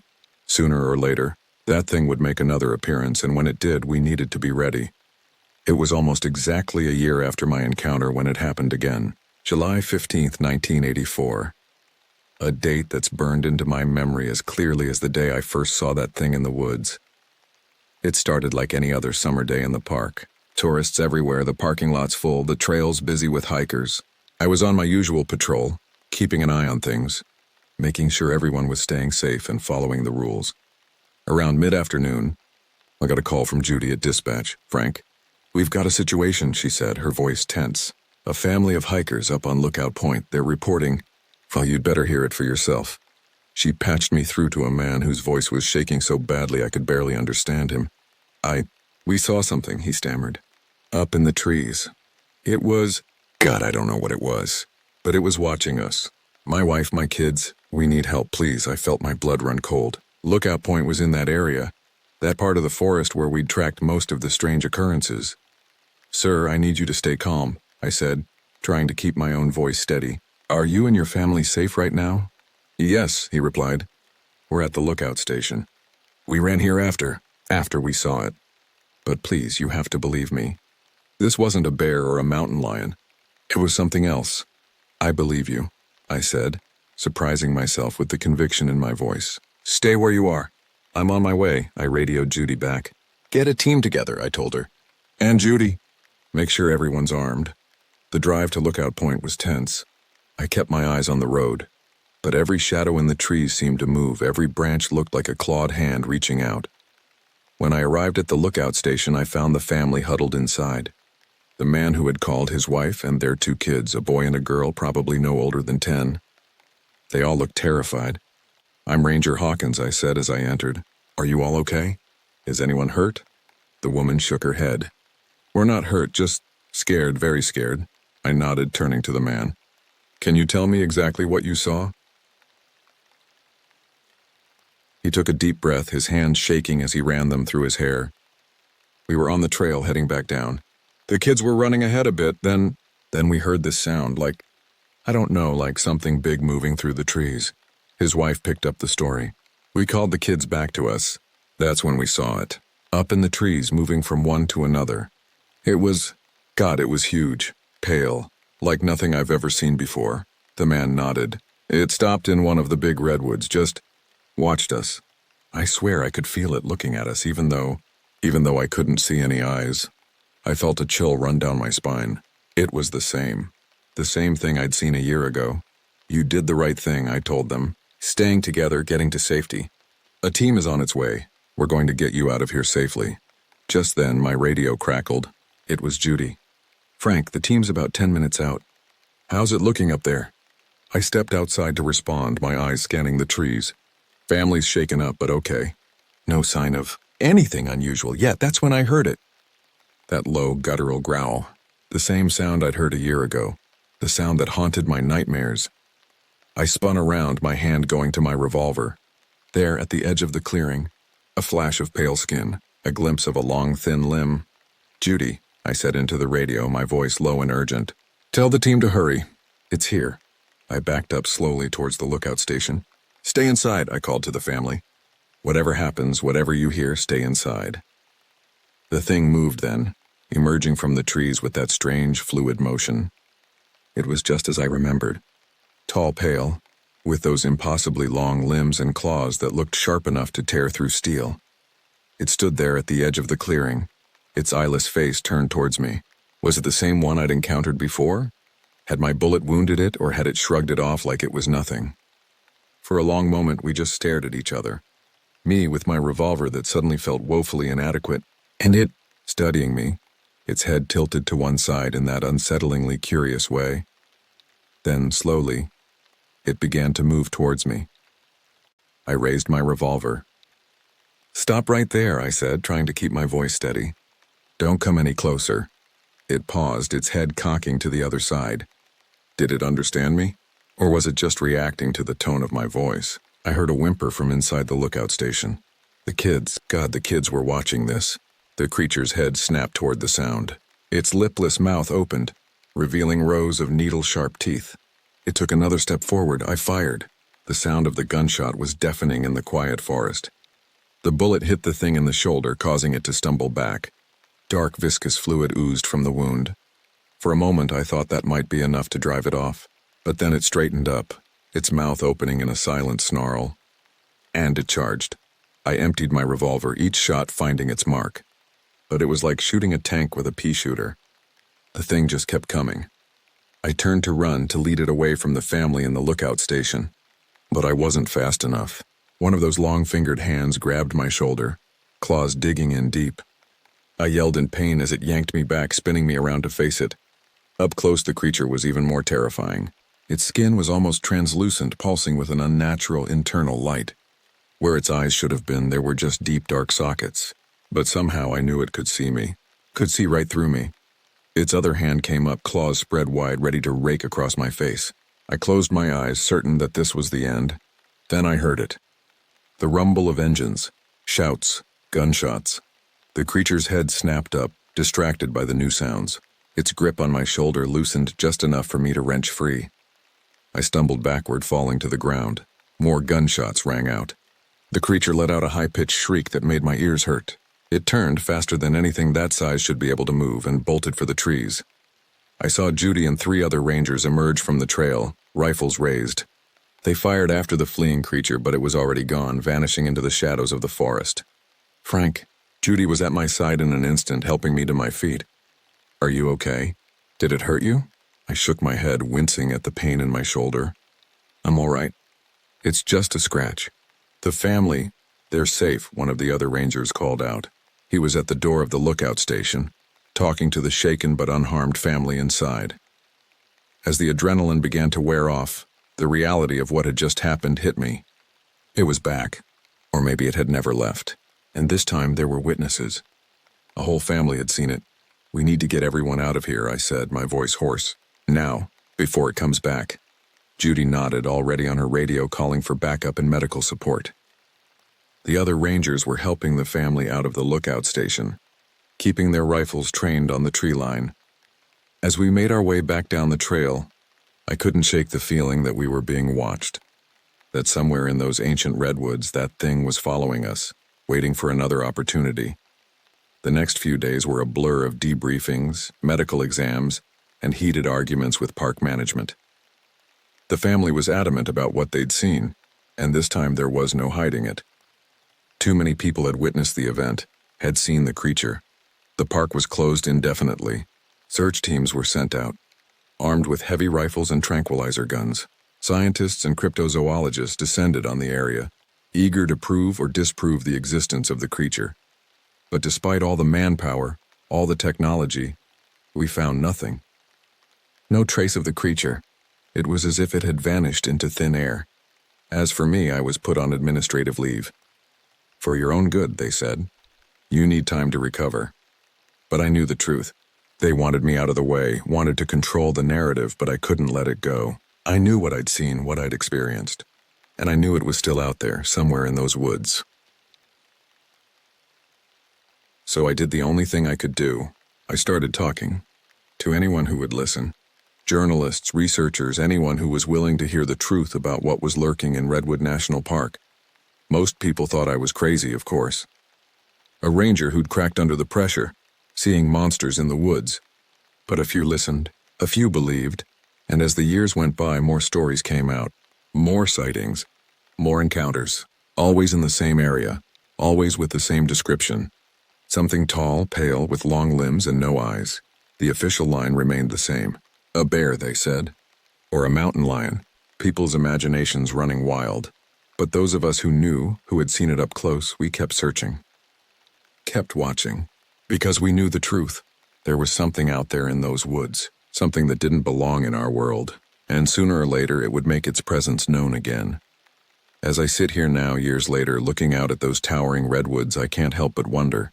How long has it been here? What does it want? And most chillingly of all, is it alone? The forest keeps its secrets well. But sometimes, late at night, when the fog rolls in and the shadows grow long, I swear I can hear it. That low guttural growl, the sound of branches breaking as something large moves through the trees. And I know, deep in my bones, that it's still out there, watching, waiting. This is the truth of what happened in Redwood National Park in the summer of 1983. A truth that's been buried, dismissed, and denied, but a truth nonetheless. And if you ever find yourself in those woods walking among those ancient giants, remember this story. Keep your eyes open, your ears alert, and whatever you do, don't stray from the path, because you never know what might be watching you from the shadows of the redwoods. The story of the creature in Redwood National Park didn't end with my retirement from the ranger service. In fact, in many ways, that was just the beginning. Over the years, reports continued to trickle in. Hikers glimpsing something pale and unnaturally tall moving through the trees. Campers hearing strange sounds in the night, too low and guttural to be any known animal. Park rangers finding inexplicable claw marks high up on ancient redwoods. The official stance remained unchanged. Natural explanations were given for every incident: unusual bear activity, territorial disputes between mountain lions, the overactive imaginations of city folk unused to the deep wilderness. But those of us who knew the truth kept watching, kept documenting. We formed a loose network of believers, former rangers, researchers, cryptozoology enthusiasts. We called ourselves the Redwood Watchers. In 1995, 12 years after my first encounter, we had our biggest break yet. A wildlife photographer setting up camera traps deep in the restricted area of the park captured something extraordinary. The image was blurry, taken at night but unmistakable to those of us who had seen the creature up close. That tall, pale form, those impossibly long limbs, the eyeless face turned towards the camera. The photo caused a brief media sensation. Bigfoot of the Redwoods, the tabloids called it. More serious news outlets debated the authenticity of the image. Experts were called in to analyze it, to prove or disprove its veracity. In the end, like all such incidents, it faded from public consciousness, written off as a clever hoax or a misidentified bear. But for us, it was vindication, proof that we weren't crazy, that what we had seen was real. The years rolled on. The sightings continued, always in that same area of the park. We theorized that it was the creature's territory, a place it felt safe, protected by the ancient redwoods that had stood silent witness to its presence for who knows how long. In 2010, I received a call from Judy, my old dispatch operator. She was retiring, moving out of state to be closer to her grandkids. But before she left, she wanted to meet. Said she had something important to show me. We met at a small diner just outside the park. Judy looked older, her hair gone gray, but her eyes were as sharp as ever. Without a word, she slid a file folder across the table to me. Inside was a collection of documents, old reports, stretching back to the early days of the park.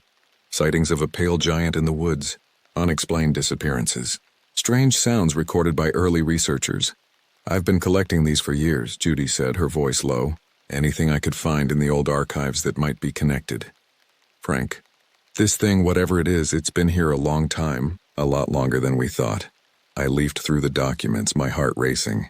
The earliest report was from 1882, not long after the area was first settled by European Americans. A logger's account of a white devil in the woods, towering above the men, watching them from the trees. My God, I whispered. Over 100 years, and Judy nodded. And those are just the written records. Who knows how long it was here before that? The local tribes, they have stories, legends, of a pale spirit that guards the ancient trees, that punishes those who disrespect the forest.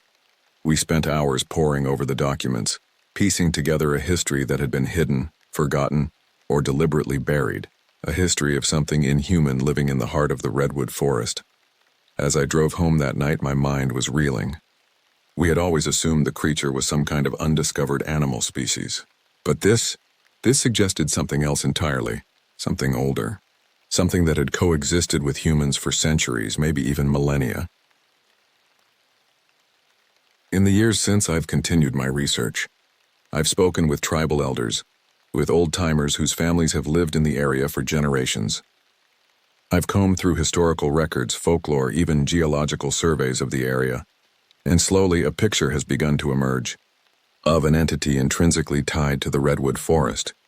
Not an animal, not in any sense we understand, but something else, a guardian perhaps, or a manifestation of the forest itself. The sightings continue to this day, always fleeting, always just on the edge of proof. But those of us who have seen it, who have felt its presence, we know the truth. There is something out there in the redwoods, something ancient, something powerful, something that defies our understanding of the natural world. And as long as those ancient trees stand, as long as that primeval forest endures, it will be there, watching, waiting, protecting its domain in ways we may never fully comprehend. So if you ever find yourself in Redwood National Park, walking among those towering giants, remember this story. Listen to the whispers of the wind through the branches. Watch the shadows that move in ways shadows shouldn't. And know that you are not alone in that forest, that something is watching you, something that was there long before us, and will likely remain long after we're gone. This is the truth of the Redwood Watcher, a truth that spans centuries, that defies explanation, a truth that reminds us that there are still mysteries in this world, still wonders and terrors that exist beyond the edge of our understanding. And in the heart of the redwood forest, one of those mysteries still roams free. As I sit here now, an old man looking back on a lifetime of experiences, I can't help but feel a mix of awe and trepidation about what I've learned and witnessed. The creature of the redwoods has become more than just a personal encounter or a local legend. It's a testament to the enduring mysteries of our world. In recent years, as climate change and deforestation have become pressing issues, I've found myself wondering about the fate of our enigmatic forest dweller. Will it adapt as its habitat changes? Or is it as ancient and immutable as the redwoods themselves? I've shared my story with my grandchildren, watching their eyes widen with a mix of fear and wonder. I see in them the same curiosity that drove me all those years ago, the desire to understand the unknown. But I also see the skepticism of a new generation, raised on technology and scientific explanations. But Grandpa, my youngest granddaughter, asked me once, if it's real, why hasn't anyone caught it on a good camera? Everyone has phones now. I smiled at her question, remembering my own doubts and frustrations over the years. Sometimes, I told her, the most important things in this world can't be captured on camera. They have to be experienced, felt, understood in ways that go beyond just seeing. As I approach the end of my life, I find myself drawn back to the redwoods more and more. I walk the trails I once patrolled, my old bones creaking nearly as much as the ancient trees around me. And sometimes in the deepening twilight, I think I catch a glimpse of something pale moving through the shadows. Is it real? Is it just my aging eyes playing tricks on me? Or is it the manifestation of a lifetime spent searching for something beyond our understanding? In the end, I've come to realize that the truth of the Redwood Watcher isn't about proving its existence to the world. It's about recognizing that there are still mysteries out there, still things that defy our explanations and categorizations. It's about maintaining a sense of wonder in a world that too often seems to have lost it. So as I wrap up this account, my final testimony to the strange and wonderful thing that changed my life all those years ago, I leave you with this. The next time you find yourself in a forest, any forest, take a moment to really listen, to really look, to open yourself up to the possibility that there's more to this world than what we can easily explain or understand. Because out there, in the shadows between the trees, in the whisper of wind through ancient branches, there just might be something watching, something that reminds us of how small we are, and how much wonder still exists in the world. And whether you believe in the creature of the redwoods or not, I hope you never lose that sense of wonder, because in the end, that's what makes life truly worth living. This is Frank Hawkins, former ranger of Redwood National Park, signing off. Remember, the forests are alive in more ways than we know. Treat them with respect, with awe, and with the understanding that some mysteries are meant to remain unsolved. And who knows, maybe someday in some dark and quiet grove you'll have your own encounter with the unknown. And when you do, remember this old ranger's tale, and know that you're not alone.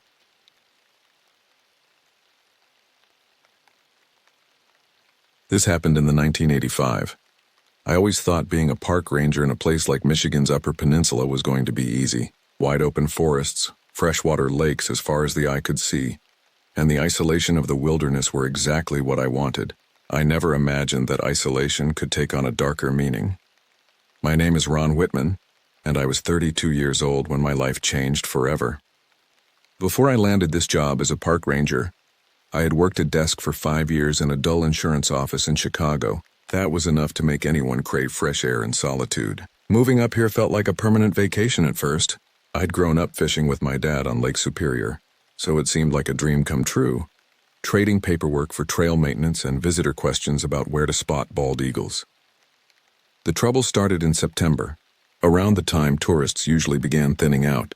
That part of the year, it's mostly locals who still camp or hike the remote areas of the woods. I was assigned to check on a couple of trails that had reports of people hearing strange noises. Now, it's not rare for animals to start making a bit of a racket as winter approaches. Elk, for example, can sound pretty eerie if you're not familiar with their bugle calls. The day I went out, it was just me and a thermos of lukewarm coffee doing a loop around a 10-mile trail near Dead Man's Creek. That area doesn't get much traffic, which was fine by me. I had a pair of binoculars strapped around my neck, a notebook, and my old beat-up radio that sometimes decided it was more for show than actual communication. I was alone out there, or so I thought. The air was crisp that morning, carrying the first hints of autumn. Leaves were just beginning to turn, splashing the canopy with hints of gold and red. As I started down the trail, I couldn't shake the feeling that something was off. The forest was too quiet. Usually you'd hear the chatter of squirrels, the rustle of small animals in the underbrush, or the occasional bird call. But that day, it was as if the entire forest was holding its breath. I tried to shake off the unease, chalking it up to an overactive imagination. After all, I'd been out here countless times before without incident. But as I continued deeper into the woods, the silence seemed to press in around me, almost tangible in its intensity. I was about halfway through my hike when I saw the first sign that something was truly wrong. A shredded backpack was hanging from a tree branch, far too high for any normal animal to have placed it there. Black bears could climb, sure, but they don't exactly hang trophies. The pack was torn to shreds, its contents scattered on the forest floor below. I approached cautiously, my heart rate picking up. As I got closer, I could see dark stains on the fabric. Blood. My mouth went dry and I fumbled for my radio, hoping against hope for a clear signal.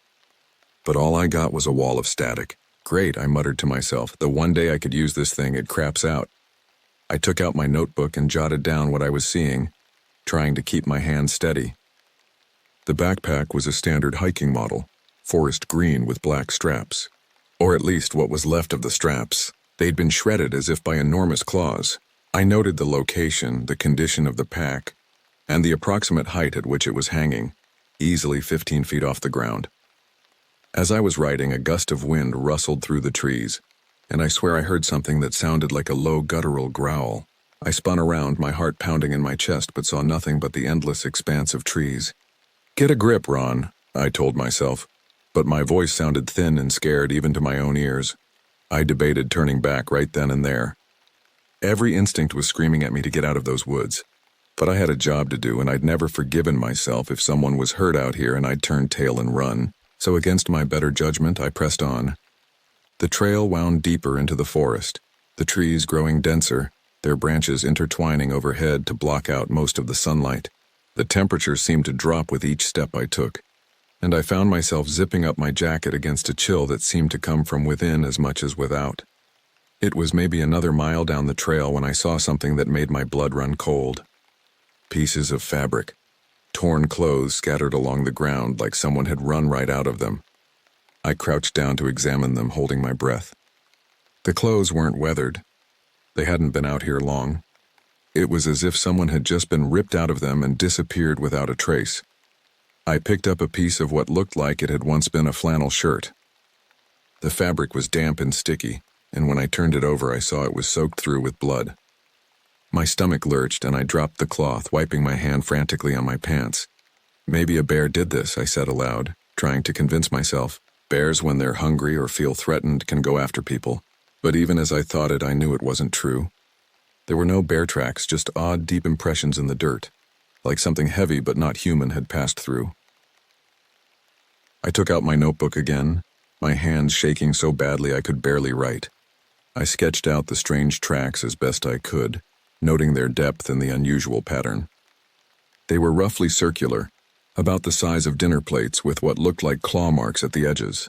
Whatever had made these was big, far bigger than any animal native to these woods. As I was finishing my notes, I heard it. A low, almost rhythmic thumping like something huge was moving through the woods, stepping in time. I stopped in my tracks, my heart doing a little dance of its own, trying to listen closer. The sound stopped too, and for a moment I wondered if I'd imagined it. I laughed nervously, telling myself it was just too much coffee and not enough breakfast. But then it started again, this time faster, and I swear it was following me. I began to walk, then jog, realizing I was picking up the pace to match whatever it was. I know this sounds ridiculous, but the trees felt like they were closing in on me. Branches brushing against my arms, pulling at my sleeves. Panic started to set in, and I turned sharply off the trail, figuring if I could get some distance, I'd at least feel less like I was being hunted. What I stumbled upon next stopped me cold. The ground ahead of me was dark, not from shadow, but from blood. It was pooled thickly in the underbrush, splattered up the trunks of trees. There were pieces of something, someone, I realized with a sickening lurch of my stomach, spread out in a way that didn't seem possible. It wasn't just a body torn apart.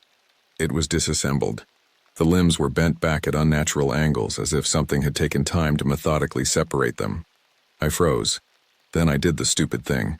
I tried the radio again. Nothing, not even static this time. There was no way I was going to take a closer look, but I couldn't just leave. My job, however insane it felt at the moment, was to report this kind of thing. Taking a few deep breaths, I forced myself to pull out my camera, snapping pictures with shaking hands. There wasn't going to be a lot of explaining to do. This scene spoke for itself. But that's when I heard it again. The thumping, closer now, and a low, slow breathing sound. I don't know why I looked behind me. Maybe I hoped I'd see another ranger. Someone human walking toward me. Instead, I saw it. Standing half hidden by trees was something taller than any person had any right to be. Its arms were long, unnaturally so, nearly dragging along the ground. Its face, or what I could make of it, was obscured by a tangled mess of hair or fur. The smell hit me before I even registered the rest of its body. Rot, decay, and something metallic. It was hunched, but still towering, and its fingers ended in long, sharp claws, slick with something I didn't want to identify. For a moment, we just stared at each other. I felt like a rabbit caught in the gaze of a wolf, paralyzed by fear. Then it moved, and the spell was broken. I didn't wait. I took off, running in the direction I'd come, my feet pounding the earth harder than I ever thought I could manage. It was fast, though, too fast, and I could hear it crashing through the underbrush behind me. I didn't dare look back. Branches whipped against my face, my clothes snagged on thorn bushes, but I didn't care. I could feel my lungs burning, every step heavier than the last. If I could just make it to the trailhead, maybe I'd be able to call for help, real help. Not this piece of junk radio I was carrying around like some kind of sick joke. I broke through the tree line and stumbled out onto the gravel road where I'd left my truck. There wasn't a moment to waste. I slammed the door shut, fumbled the keys in the ignition, and peeled out of there like a man who had just seen his death staring back at him. When I reached the ranger station, I burst in and managed to blurt out what I'd seen. My supervisor, Carl, stared at me for a long moment before calmly standing up and grabbing the phone. He made a few calls while I sat there trying to piece together the mess that was my mind. 2 hours later, there were state troopers, search and rescue teams, and more people with serious-looking faces than I'd ever seen in my life. But here's the thing. They didn't find anything. Not a trace of blood, no dismembered body, not even the torn clothes I'd seen along the trail. They took my report, but you could see it in their eyes. They thought I'd lost it out there. I quit the next day. I know what I saw, and I wasn't about to go back out there and pretend it was some hallucination or figment of my imagination. I've been a lot of things in my life, but crazy isn't one of them. Carl called me about a week after I left. Said he didn't blame me for quitting, but that some of the rangers had been hearing strange noises out near Dead Man's Creek again. Said they'd found more things hanging from trees, items that didn't belong to any animals. I haven't been back to the Upper Peninsula since. As for whatever's out there, it's not my job to figure it out anymore. But sometimes late at night I still hear that rhythmic thumping in my dreams, and I wake up in a cold sweat wondering if one day it'll find its way out of those woods and into the wider world. The weeks following my encounter in the woods were a blur of sleepless nights and paranoid days. I had moved back to Chicago, thinking the bustle of the city would help me forget what I'd seen. But the memories haunted me, seeping into every aspect of my life. I'd wake up in the middle of the night drenched in sweat, the echo of that creature's breathing ringing in my ears. During the day, I'd find myself scanning crowds, half expecting to see that towering, inhuman figure looming over the sea of people. My family and friends tried to be supportive, but I could see the doubt in their eyes. They'd nod and make sympathetic noises when I talked about what happened. But I knew they didn't believe me. How could they? It sounded insane, even to my own ears. I tried to move on, to forget. I got a job at another insurance company, thinking the mind-numbing monotony might help. But every time I closed my eyes, I was back in those woods running for my life. It was about 3 months after I'd left the Upper Peninsula when the first letter arrived.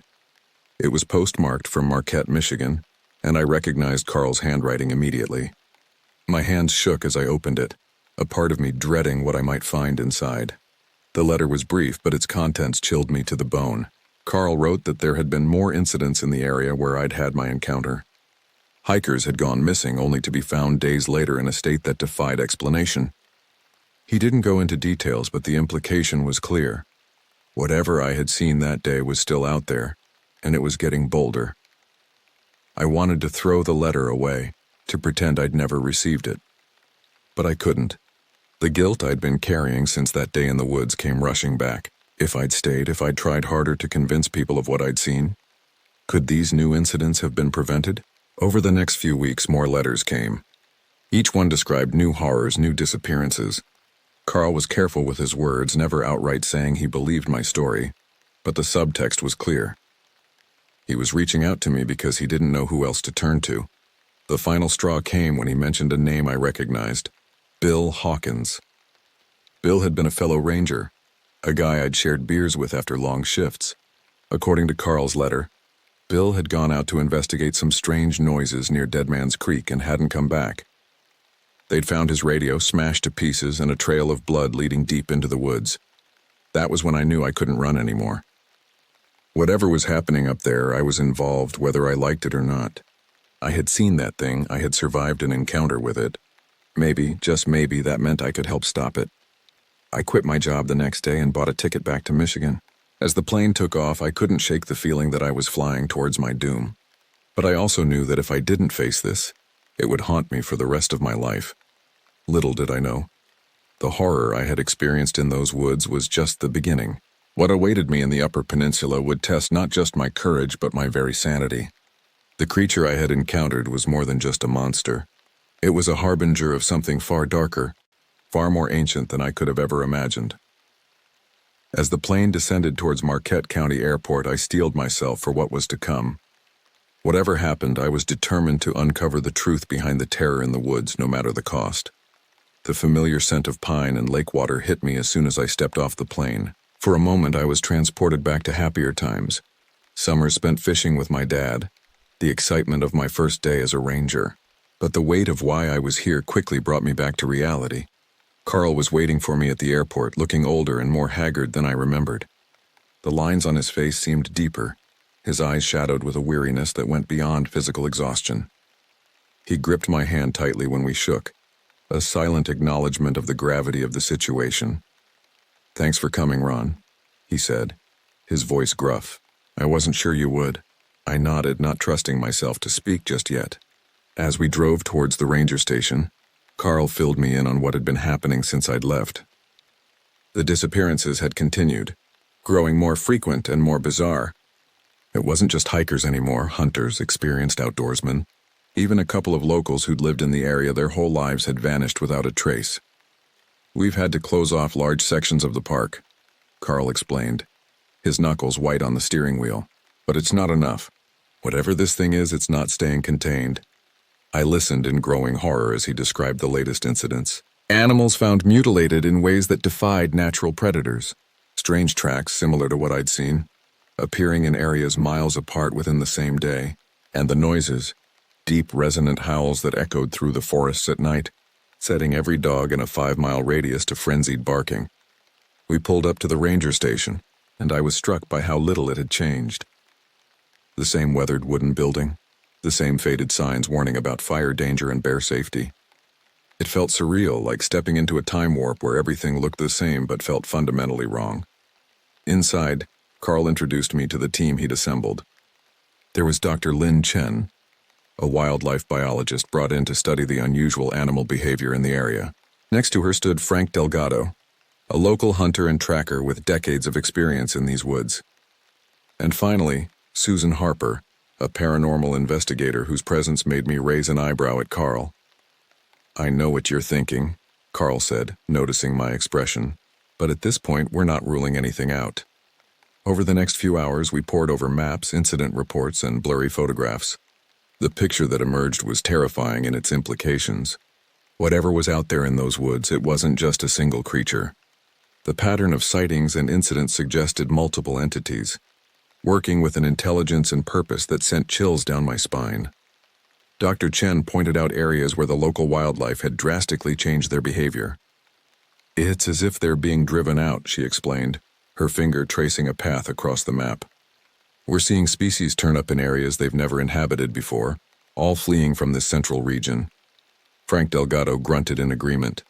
"Been hunting these woods for nigh on 40 years, he said, his voice gravelly from years of smoking. "Never seen anything like it. It's like the whole forest is scared."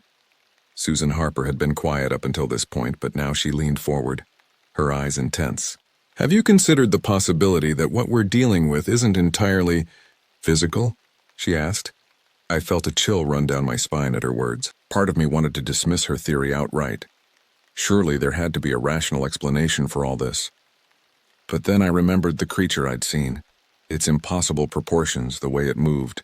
Was it really so far-fetched to consider that we might be dealing with something beyond our understanding? Carl cleared his throat, bringing us back to the matter at hand. "Whatever we're dealing with, physical or not, we need to find a way to stop it. Ron, you're the only one who's seen this thing up close and lived to tell about it. We need you to guide us back to where you had your encounter." I felt my mouth go dry at the thought of going back into those woods, but I knew I didn't have a choice. I nodded, trying to keep the fear out of my voice as I spoke. "When do we leave?" "First light tomorrow," Carl replied. "Get some rest. You're going to need it." That night, as I lay in the unfamiliar bed of the ranger station's guest quarters, sleep eluded me. Every time I closed my eyes, I saw that creature, its long arms reaching for me, its breath hot on the back of my neck. When I finally did drift off, my dreams were filled with dark forests and unseen terrors lurking just out of sight. Morning came too soon, the pale light of dawn filtering through the window. We gathered our gear in silence, each lost in our own thoughts. As we piled into the ranger vehicles, I couldn't shake the feeling that we were heading towards something that would change us all forever. The drive to the trailhead was tense, the usual banter and jokes that typically preceded a mission notably absent. As we approached Dead Man's Creek, the forest seemed to press in around us, the trees looming overhead like silent sentinels. We parked and gathered our gear. Carl distributed radios, top-of-the-line models that he assured us would work even in the densest parts of the forest. I couldn't help but remember my useless radio from that day, and hoped desperately that these would prove more reliable. As we started down the trail, I felt a sense of déjà vu so strong it nearly stopped me in my tracks. Everything looked the same as it had that day, the pattern of sunlight filtering through the leaves, the subtle bend in the path ahead. For a moment I was gripped by the irrational fear that I had somehow been transported back in time, doomed to relive that terrifying encounter. But then Frank brushed past me, his rifle at the ready, and the spell was broken. This was different. This time I wasn't alone. We hiked in silence for the first hour, everyone on high alert. Even the forest seemed unnaturally quiet, the usual chorus of birdsong and insect buzz noticeably absent. It was as if the whole woods were holding its breath, waiting. It was Dr. Chen who noticed it first, a strange, sweet smell that seemed to hang in the air.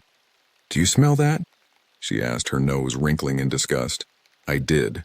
It was faint at first, but growing stronger with each step we took. It reminded me of rotting fruit, cloying and sickly sweet. As we pressed on, the odor intensified, becoming almost unbearable. Then we saw it. Hanging from a tree branch, just like I remembered, was a backpack. But this one wasn't torn or bloodied. Instead, it was covered in a strange, glistening substance that seemed to pulse and move in the dappled sunlight. Susan stepped forward, her hand outstretched as if to touch it. "Don't!" I yelled, grabbing her arm and pulling her back. As if in response to my shout, the substance on the backpack quivered and began to drip down onto the forest floor. Where it landed, the undergrowth withered and blackened, as if touched by acid. We all took an involuntary step back, watching in horror as the substance continued to eat away at the forest floor. "What the hell is that?" Frank muttered, his rifle raised as if he could shoot the strange ooze.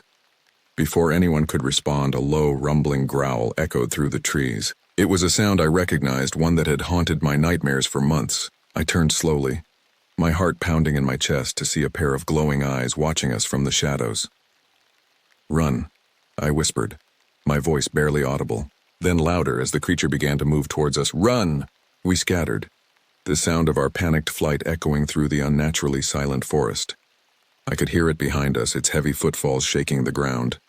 Trees creaked and snapped as it plowed through them, gaining on us with terrifying speed. I risked a glance over my shoulder and immediately wished I hadn't. The creature was even more horrifying than I remembered. In the daylight, I could see details that had been mercifully obscured during our first encounter. Its skin was a patchwork of fur and scales, oozing the same viscous substance we'd seen on the backpack. Its face was a nightmare of mismatched features, as if someone had tried to create a human face from half-remembered descriptions. As I watched, unable to tear my eyes away, a part of its shoulder seemed to ripple and shift, sprouting a new limb even as it ran. This wasn't just a monster. It was something mutable, ever-changing, defying the very laws of nature with every movement. I turned back, pumping my legs harder, desperate to put more distance between myself and that abomination. But I knew, with a sinking feeling in my gut, that we couldn't outrun it forever. Sooner or later, we would have to stand and fight. As we crashed through the underbrush, I caught glimpses of the others. Carl was to my left, his face a mask of determination. Dr. Chen was ahead, her pack bouncing against her back as she ran. I couldn't see Frank or Susan, and I prayed they had managed to find a different path, one that led away from this horror. Suddenly, the ground dropped away beneath my feet. I tumbled down a steep embankment, leaves and branches whipping past my face. I landed hard at the bottom, the breath knocked out of me.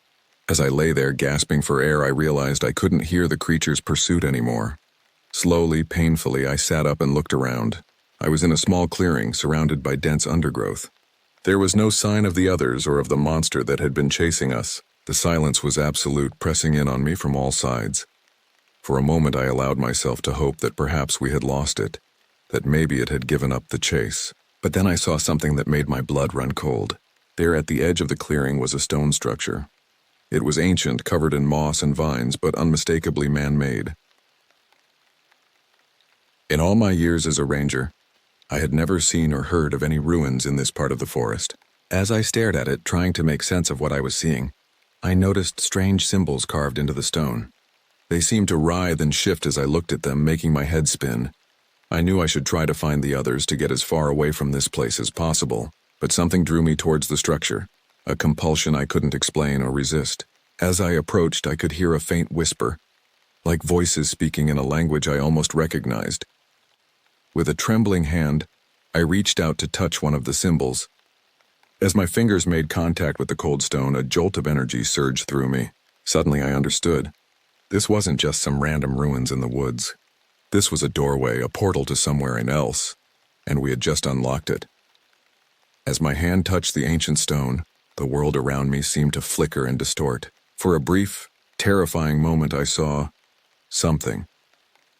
A vast, impossible landscape stretching out before me, filled with structures that defied geometry and creatures that hurt my mind to look upon. Then, as quickly as it had appeared, the vision vanished, leaving me gasping and disoriented. I stumbled back from the stone structure, my heart pounding in my chest. What had I just seen? More importantly, what had I just done? The air around the ruins seemed to shimmer and warp, like heat rising from hot asphalt. But this was no trick of the light or the summer heat. This was something else entirely. A low, resonant hum began to emanate from the structure, growing in intensity with each passing second. The ground beneath my feet trembled, and I could feel the vibration in my bones. Panic gripped me as I realized the magnitude of what was happening. Whatever this doorway led to, it was opening, and I had been the one to turn the key. I turned to run to get as far away from this place as possible, but my legs wouldn't move.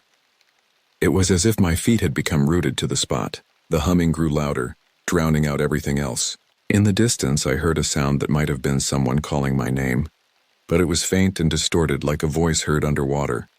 The air in front of the structure began to ripple and tear, revealing glimpses of that alien landscape I had seen in my vision. Tentacles of darkness reached out from the growing rift, grasping at the air around them. And then, emerging from the tear in reality, came the creature. It was the same beast that had been chasing us, and yet it was different. It seemed larger now, more defined, as if passing through the portal had solidified its form. Its eyes glowing with an inner light fixed on me with terrifying intelligence. As it fully emerged from the rift, I felt the paralysis that had gripped me release. I turned and ran, crashing through the underbrush with no thought for direction or stealth. Behind me, I could hear the creature's heavy footfalls and the sound of trees splintering as it gave chase. I don't know how long I ran. Time seemed to lose all meaning in that nightmarish flight through the forest. My lungs burned, my legs ached, but still I pushed on, driven by a primal fear that overrode all else.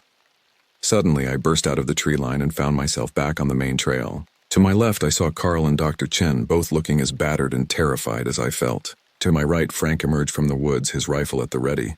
"Where's Susan?" I gasped out between ragged breaths. The grim looks on their faces told me all I needed to know. Whatever had happened while we were separated, Susan hadn't made it. There was no time to mourn. The sound of the creature's approach was growing louder. "We need to get out of here," Carl said, his voice shaking. "Back to the vehicles now." We ran again, this time with a clear destination in mind. But as we rounded a bend in the trail, we saw something that made us all skid to a halt. The path ahead was wrong. The trees on either side seemed to bend and twist, their branches reaching out like grasping hands. The ground itself appeared to undulate as if it were breathing. "What the hell?" Frank muttered, raising his rifle. Dr. Chen shook her head, her eyes wide with a mixture of fear and scientific fascination. "It's spreading," she said. "Whatever that thing is, whatever realm it comes from, it's changing our world to match its own." The realization hit me like a physical blow. This wasn't just about a monster in the woods anymore. This was an invasion, a fundamental rewriting of reality itself. As if to confirm my thoughts, a chorus of inhuman howls rose from the forest around us.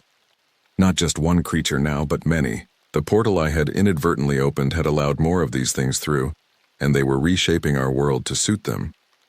"We can't outrun them," I said, the words tasting like ash in my mouth. "And we can't fight them." "Not like this," Carl nodded grimly. "We need to seal that portal. It's the only way to stop this from spreading further." "And how exactly do we do that?" Frank demanded, his eyes darting around, tracking the sounds of approaching creatures. "The symbols," I said, the memory of my brief contact with the stone structure flooding back. "They're the key. If we can figure out how to reverse the process." Dr. Chen was already digging through her pack. She pulled out a notebook and a pencil. "Describe them to me," she said. "Every detail you can remember." As I began to recount what I had seen, trying to recreate the twisting alien symbols from memory, the others formed a protective circle around us. The sounds of the creatures were getting closer, their howls now interspersed with the crack of breaking wood and the wet, meaty sounds of something large moving through the underbrush. Time seemed to stretch as I described the symbols, and Dr. Chen sketched furiously. Each moment felt like an eternity, the tension building until I felt like I might snap from the strain. Finally, Dr. Chen held up her notebook. The page was covered in a complex array of symbols, familiar yet utterly alien. "I think this might work," she said. "But we need to get back to that structure." The look we all shared was one of grim determination. We knew the odds were against us, that we might not all make it back. But we also knew that if we didn't try, everything and everyone we cared about would be consumed by this otherworldly invasion. "All right," Carl said, chambering around in his shotgun. "Let's finish this."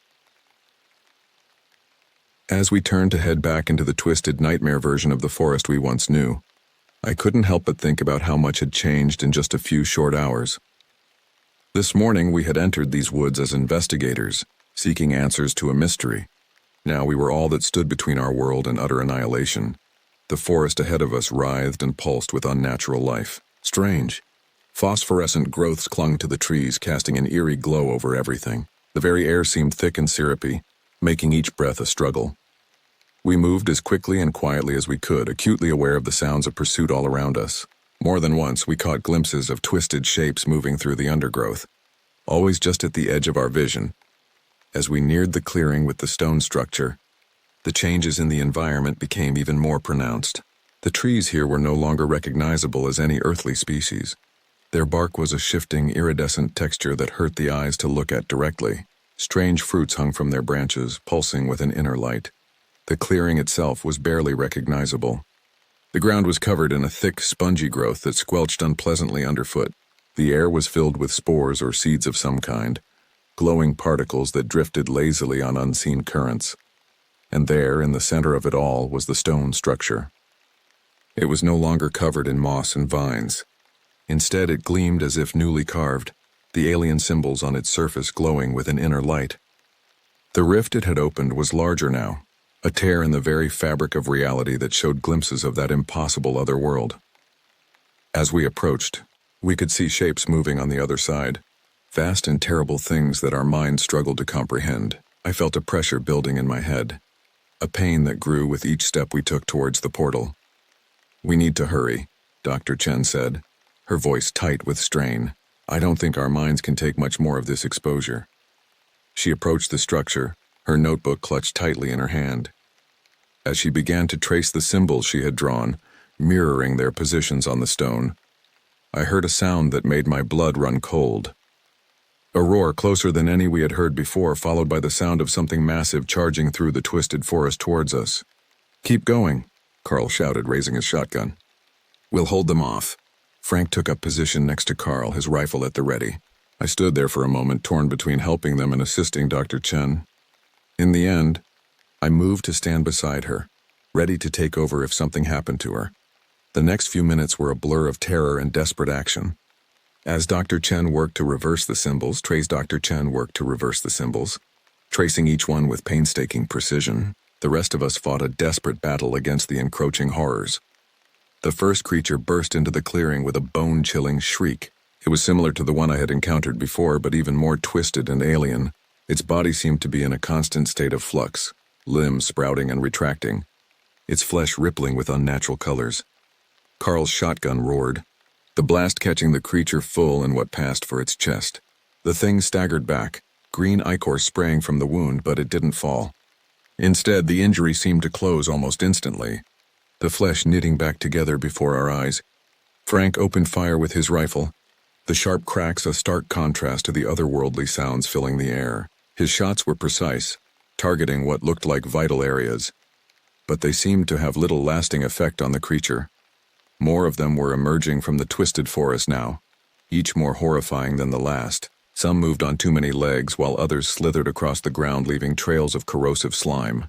The air was filled with their howls and shrieks, a cacophony that threatened to drive us mad.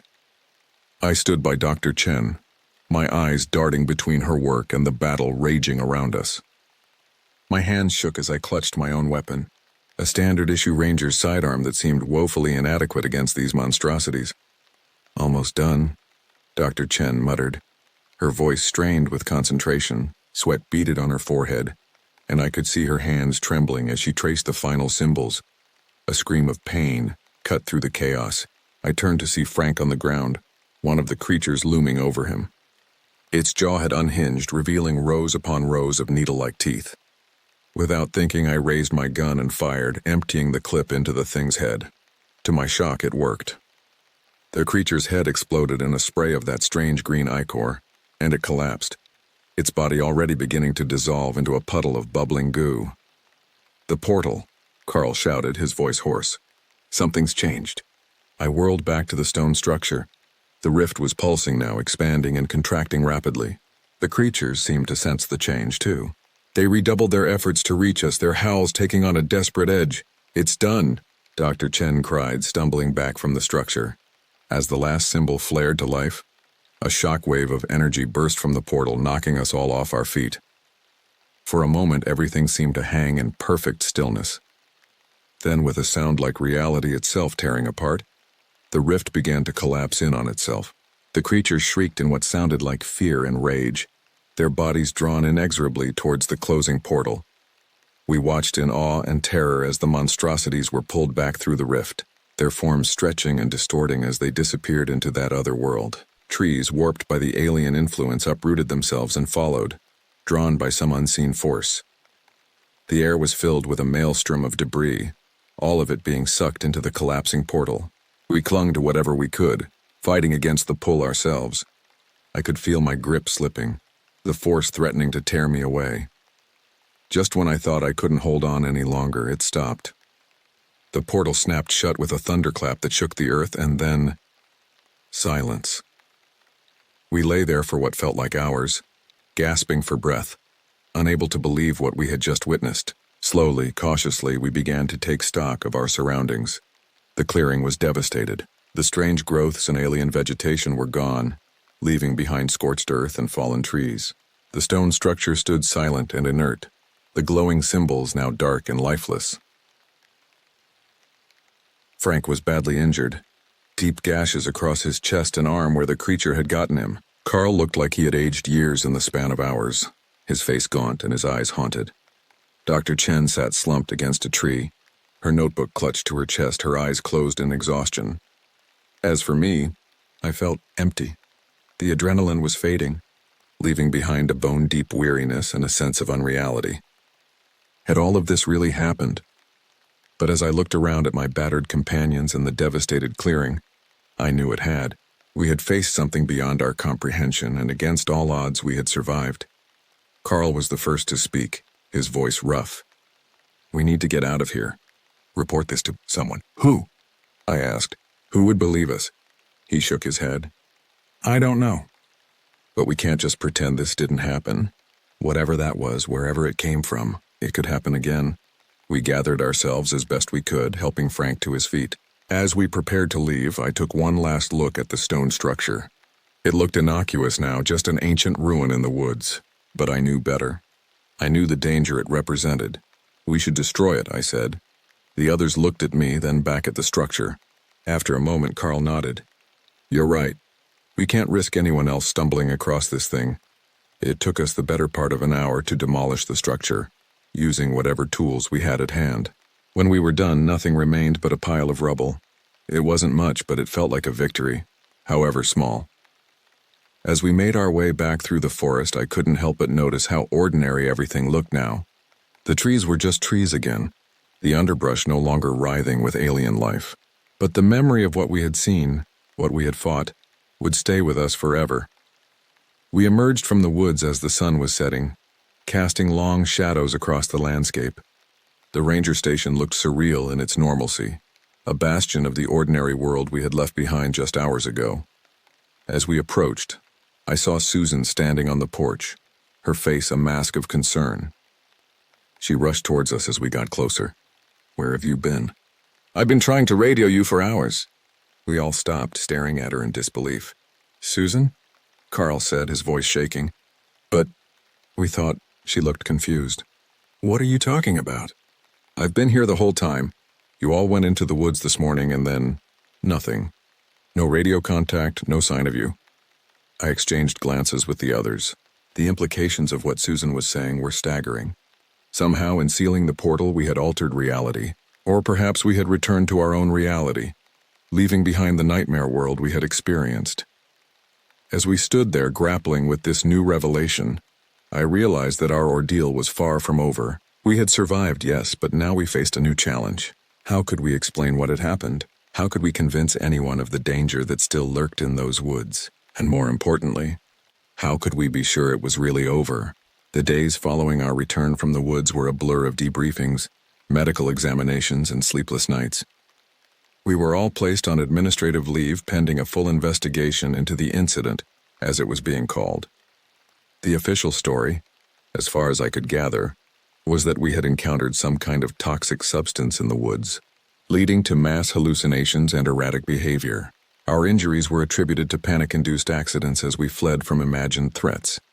It was a neat, tidy explanation that neatly swept the truth under the rug. But for those of us who had been there, who had seen and fought against those otherworldly horrors, it was a bitter pill to swallow. We were kept separated for the most part, our interactions closely monitored. I suspected they were looking for inconsistencies in our stories, trying to poke holes in the impossible tale we all insisted was true. It was during one of these debriefing sessions that I first met Agent Karen Reeves. She was different from the other investigators we'd dealt with so far. There was a sharpness to her gaze, a way she had of listening that made me think she wasn't just humoring us. "Mr. Whitman," she said, settling into the chair across from me, "I'd like to go over your statement one more time, if you don't mind." I sighed, rubbing my eyes tiredly. "With all due respect, Agent Reeves, I've been over this a dozen times already. What makes you think this time will be any different?" She leaned forward, her voice dropping to just above a whisper. "Because this time, Mr. Whitman, I'm going to ask you to tell me what really happened out there. No filters, no worrying about how it sounds. Just the truth as you experienced it." I stared at her, trying to gauge her sincerity. After a moment, I nodded slowly. "All right, but I warn you, it's not a pretty story." For the next several hours I talked. I told her everything, from my first encounter in the woods months ago to the final desperate battle at the portal. I described the creatures in vivid, horrifying detail, The way reality itself had seemed to warp and change around us. The terror and the desperation we had felt. Through it all, Agent Reeves listened without interruption, her face impassive. When I finally finished, my throat raw from talking, she sat back in her chair, her eyes distant. "Thank you, Mr. Whitman," she said after a long moment. "I know that couldn't have been easy to relive. You believe me?" I asked, hardly daring to hope. She met my gaze steadily. "Let's just say that your account aligns with certain other incidents we've been investigating. I can't say more than that, but I want you to know that your experience, horrific as it was, may help prevent something even worse from happening." As she stood to leave, she paused at the door. "One more thing, Mr. Whitman, this conversation never happened. As far as anyone else is concerned, I asked you the same questions as every other investigator, and you gave the same answers. Understood?" I nodded, a mix of relief and new anxiety washing over me. As the door closed behind her, I sat there trying to process what had just happened. Someone believed us. Someone in a position of authority knew that what we had experienced was real. But that knowledge brought with it a new set of questions. What other incidents had she been referring to? How long had the government known about these otherworldly incursions? And most importantly, what were they doing about it? Over the next few weeks, life slowly began to return to some semblance of normalcy. We were all cleared to return to work, though I noticed that our assignments kept us far away from the area where we had encountered the portal. Carl retired soon after, citing health reasons. Frank transferred to a different district, unable to face the memories that these woods now held. Dr. Chen threw herself into her research with a fervor that bordered on obsession, though I noticed her publications now focused on more mundane aspects of forest ecology. As for me, I stayed. Someone had to, I reasoned. Someone had to keep watch to be ready if anything like that ever happened again. But the woods were quiet now. Almost too quiet. The usual sounds of wildlife seemed muted, as if the forest itself was holding its breath, waiting. It was on a crisp autumn day, almost a year after the incident, that I found myself back on that trail near Dead Man's Creek. I hadn't planned to come this way, but my feet had carried me here almost of their own accord. The clearing where the stone structure had stood was overgrown now, nature reclaiming the scarred earth. But as I stood there, memories flooding back, I noticed something that made my blood run cold. There, half hidden by new growth, was a single stone, and carved into its surface was a symbol I recognized all too well. As I stared at it, my heart pounding in my chest, I realized that our victory had been temporary at best. We had closed one door, but there were others out there, and sooner or later something would find its way through. I pulled out my radio, my hand shaking slightly as I keyed the mic. "This is Ranger Whitman," I said, my voice steadier than I felt. "I'm going to need to speak with Agent Reeves." Tell her it's starting again." As I waited for a response, I kept my eyes fixed on that stone, half expecting it to flare to life at any moment. The forest around me was silent, but I could feel a tension in the air, a sense of anticipation. Whatever was coming, whatever battles lay ahead, I knew one thing for certain. This time, we would be ready. The smell of pine and damp earth filled my nostrils as I stepped out of my truck, the gravel crunching beneath my boots. It was early morning and a thin mist clung to the ground, giving the forest an almost ethereal quality. I took a deep breath, savoring the crisp air that was so different from the stale atmosphere of the ranger station. My name is Ryan Hawkins, and I've been a park ranger at Congaree National Park for the better part of 2 decades. At 45, I've seen my fair share of strange occurrences in these woods, but nothing could have prepared me for what I was about to encounter. As I made my way towards the ranger station, I couldn't help but reflect on how I ended up here. Back in '07, I was a city boy looking for an escape. The constant noise, the endless sea of concrete, it all felt suffocating. When I saw the job posting for a ranger position at Congaree, it seemed like fate. Now, 18 years later, I couldn't imagine being anywhere else. The station came into view, a modest wooden structure that had weathered countless storms and seasons. Inside, I found my colleague, Vern, hunched over a steaming mug of coffee. His weathered face looked more haggard than usual. "Morning, Ryan," he grunted, not looking up from his mug. "Got a situation." I poured myself a cup before settling into the chair across from him. "What kind of situation?" Vern sighed, finally meeting my gaze. "Missing campers. 3 of them. 2 guys and a gal, all in their late 20s. They were supposed to check in yesterday but never showed. A frown creased my brow. Could be nothing. Maybe they lost track of time or their phones died. That's what I thought too until I got this. Vern slid a photograph across the desk. I picked it up and immediately felt my stomach tighten. The image showed a campsite, or what was left of one. Tents were shredded, gear scattered everywhere. But what caught my eye was the dark stains on the torn canvas. Unmistakably blood. Jesus, I muttered. When was this taken? Park drone captured it this morning during a sweep of their last known location. We need to get out there, Ryan. Whatever did this. Vern trailed off, his eyes distant. I nodded, my mind already racing through the possibilities. Bears were rare in this part of the park, but not unheard of. Still, something about this felt different. Wrong. I'll go, I said, standing up. You coordinate with local law enforcement. Get a search party organized. I'll do an initial sweep, see if I can find any survivors. Vern looked relieved. You sure you want to go alone? I can send one of the new guys with you. I shook my head. They'll just slow me down. Besides, if there is something dangerous out there, I'd rather not risk an inexperienced ranger. As I gathered my gear, first aid kit, radio flares, I couldn't shake the feeling of unease that had settled over me. In all my years here, I'd never seen anything like that photograph. Whatever had attacked that campsite wasn't just an animal looking for food. The destruction seemed deliberate. I checked my watch. 7:15 a.m. The missing campers had been out there for at least 24 hours already. If any of them were still alive, time was running out. With a final nod to Vern, I stepped back out into the misty morning. The forest loomed before me, its secrets hidden beneath a canopy of ancient trees. As I set off down the trail, the sounds of civilization faded away, replaced by the subtle symphony of nature. Little did I know, something was waiting for me in those woods.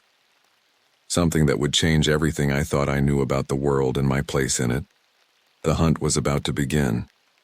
The trail narrowed as I ventured deeper into the forest.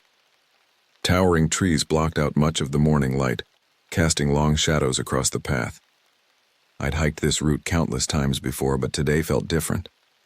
The usual chorus of birdsong was noticeably absent, replaced by an eerie silence that set my nerves on edge. After about an hour of brisk hiking, I reached the approximate location of the campsite from the drone footage. The scene before me was even more disturbing in person. Shredded tents fluttered in the breeze, their fabric stained dark with what I now confirmed was blood. Personal belongings were strewn about haphazardly. A torn backpack here, a mangled shoe there. I knelt down to examine a set of tracks leading away from the campsite. They were unlike anything I'd seen before, too large for a bear with strange elongated toes that dug deep into the soft earth. A chill ran down my spine as I realized whatever made these wasn't a normal predator. The smell of pine and damp earth filled my nostrils as I stepped out of my truck, the gravel crunching beneath my boots. It was early morning and a thin mist clung to the ground, giving the forest an almost ethereal quality. I took a deep breath, savoring the crisp air that was so different from the stale atmosphere of the ranger station. My name is Ryan Hawkins, and I've been a park ranger at Congaree National Park for the better part of 2 decades. At 45, I've seen my fair share of strange occurrences in these woods, but nothing could have prepared me for what I was about to encounter.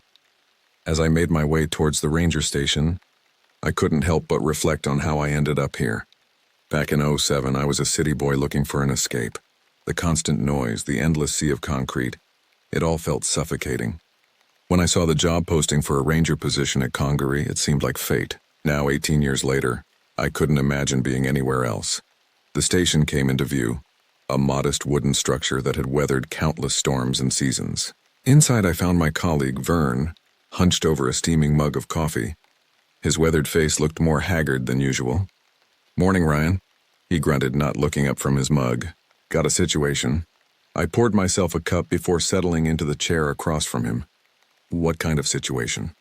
Vern sighed, finally meeting my gaze. "Missing campers. 3 of them. 2 guys and a gal, all in their late 20s. They were supposed to check in yesterday but never showed." A frown creased my brow. Could be nothing. Maybe they lost track of time or their phones died. That's what I thought too until I got this. Vern slid a photograph across the desk. I picked it up and immediately felt my stomach tighten. The image showed a campsite, or what was left of one. Tents were shredded, gear scattered everywhere. But what caught my eye was the dark stains on the torn canvas. Unmistakably blood. Jesus, I muttered. When was this taken? Park drone captured it this morning during a sweep of their last known location. We need to get out there, Ryan. Whatever did this. Vern trailed off, his eyes distant. I nodded, my mind already racing through the possibilities. Bears were rare in this part of the park, but not unheard of. Still, something about this felt different. Wrong. I'll go, I said, standing up. You coordinate with local law enforcement. Get a search party organized. I'll do an initial sweep, see if I can find any survivors. Vern looked relieved. You sure you want to go alone?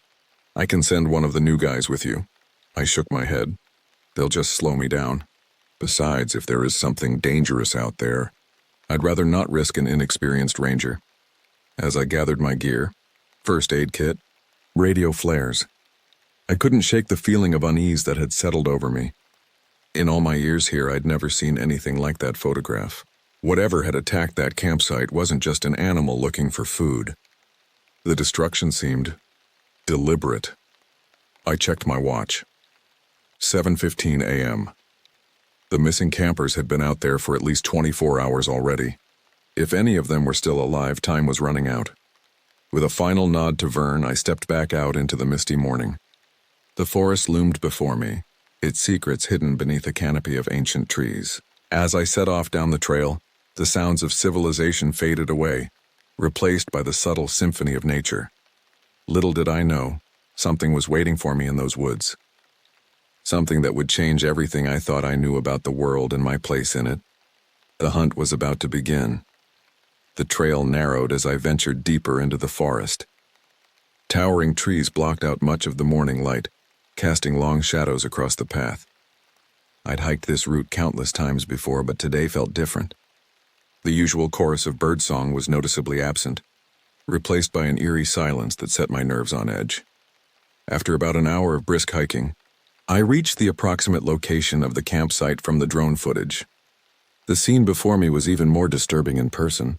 Shredded tents fluttered in the breeze, their fabric stained dark with what I now confirmed was blood. Personal belongings were strewn about haphazardly. A torn backpack here, a mangled shoe there. I knelt down to examine a set of tracks leading away from the campsite. They were unlike anything I'd seen before, too large for a bear, with strange elongated toes that dug deep into the soft earth. A chill ran down my spine as I realized whatever made these wasn't a normal predator. "Hello?" I called out, my voice echoing through the trees. "Park Ranger. Is anyone out here?" No response. Just the wind rustling through the leaves. I keyed my radio. "Vern, you copy?" "I'm at the campsite. No sign of survivors, but something's not right here. These tracks, I've never seen anything like them." Static crackled for a moment before Vern's voice came through. "Copy that, Ryan. Search party's on their way. Should be there in about 2 hours. You want to wait for backup?" I hesitated, looking at the ominous trail leading deeper into the woods. Every instinct told me to stay put, but I couldn't shake the feeling that if anyone was still alive out there, they didn't have 2 hours to wait.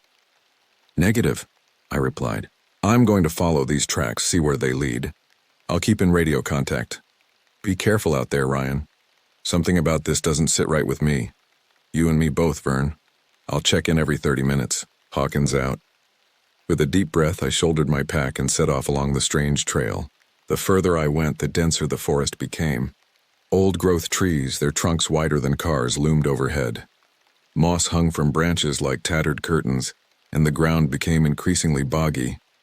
About a mile in, I came across the first body. The sight nearly made me retch. It was one of the male campers, or what was left of him. His chest cavity had been torn open, ribs splayed outward like a grotesque flower. Internal organs were missing, and deep claw marks scored the surrounding trees. This wasn't a predator killing for food. This was something else entirely. I forced myself to approach, fighting back the urge to flee. As a ranger, I'd seen my share of animal attacks, but nothing like this. The precision of the wounds, the calculated violence, it spoke of an intelligence behind the savagery. With shaking hands, I took photos for evidence and marked the location on my GPS. Then I radioed Vern again, my voice barely above a whisper. "Vern, I found one of the campers. He's dead. Looks like he was torn apart. This isn't a normal animal attack. We need to evacuate the park, call in state troopers, maybe even the feds." The radio crackled. "Jesus, Ryan, get out of there now. Wait for the search party." But even as Vern spoke, I caught movement out of the corner of my eye. Something large, darting between the trees just at the edge of my vision. My heart began to race. "Vern, I think I saw something. I'm going to investigate. Send help fast." I cut off Vern's protest, turning off the radio to avoid any noise giving away my position. Slowly, I crept forward, every sense on high alert. The forest had gone completely silent, as if holding its breath. That's when I heard it. A low, guttural growl that seemed to come from everywhere and nowhere at once. I froze, my hand instinctively reaching for the sidearm I'd decided to bring at the last minute. Suddenly, a figure burst from the underbrush. I raised my gun, finger on the trigger, only to realize it was human. A young woman, her clothes torn and bloody, eyes wild with fear. "Run!" she screamed. "It's right behind me." Before I could react, an enormous shape exploded from the trees. In that split second, I caught a glimpse of matted fur, impossibly long limbs, and a face that would haunt my nightmares for years to come. I fired 2 shots in rapid succession, the sound deafening in the enclosed space. The creature let out an inhuman shriek and fell back into the shadows. Grabbing the woman's arm, I yelled, "This way, move!" Together we ran through the forest, branches whipping at our faces as we desperately tried to put distance between us and the monster. The woman was sobbing, her breath coming in ragged gasps. What was that thing?" she managed between breaths. "I don't know," I panted, "but we need to get back to the ranger station. Now." As we ran, I could hear crashing sounds behind us, growing closer with each passing second. Whatever that thing was, it was fast, and it was hunting us. Our feet pounded against the forest floor, hearts racing as we fled through the dense undergrowth. The woman, who'd managed to gasp out that her name was Mia, was clearly exhausted, her movements becoming more sluggish with each passing minute. "We can't." "Keep going," she wheezed. "It's too fast." I scanned our surroundings, desperate for any kind of shelter or advantage. That's when I spotted it, an old fire tower, its metal frame rusted but still standing about 100 yards to our left. "There," I pointed. "If we can make it up there, we might have a chance." Mia nodded, summoning a final burst of energy as we changed course. The crashing sounds behind us were getting louder, punctuated by that same bone-chilling growl we'd heard earlier. We reached the base of the tower, and I all but shoved Mia onto the ladder. "Climb, go!" As she scrambled upwards, I turned to face the forest, gun raised. The undergrowth parted and the creature emerged. In the daylight, I could finally see it clearly. It stood easily 8 feet tall, its body a nightmarish fusion of ape and something else. Matted fur covered most of its frame, but patches of scaly reptilian skin were visible on its chest and elongated arms. Its face was a mess of misshapen features with a protruding jaw full of razor-sharp teeth and eyes that gleamed with a terrible intelligence. For a moment, we stared at each other, predator and prey locked in a silent standoff. Then it charged. I emptied my clip into the monster, the gunshots echoing through the trees. It staggered, dark blood oozing from multiple wounds, but it didn't fall. Instead, it let out a roar of fury and pain that shook me to my core. With no time to reload, I turned and scrambled up the ladder, my hands slipping on the rusted metal. I could hear the creature below, its massive form shaking the entire structure as it began to climb. I reached the top platform where Mia huddled, tears streaming down her dirt-streaked face. "What do we do now?" she whimpered. My mind raced. We were trapped, with a monster climbing towards us and no way down. That's when I remembered the flare gun in my pack. "Keep an eye on it," I ordered Mia as I dug through my bag. "Tell me when it gets close." My fingers closed around the flare gun just as Mia screamed, "It's coming!" A massive clawed hand appeared over the edge of the platform. Without hesitation, I aimed and fired the flare directly into the creature's face. The monster recoiled with an agonized howl, losing its grip on the tower. It fell, crashing through branches before hitting the ground with a sickening thud. For a moment, all was quiet. Then, unbelievably, it began to move again. "It's getting up," Mia said, her voice hollow with disbelief.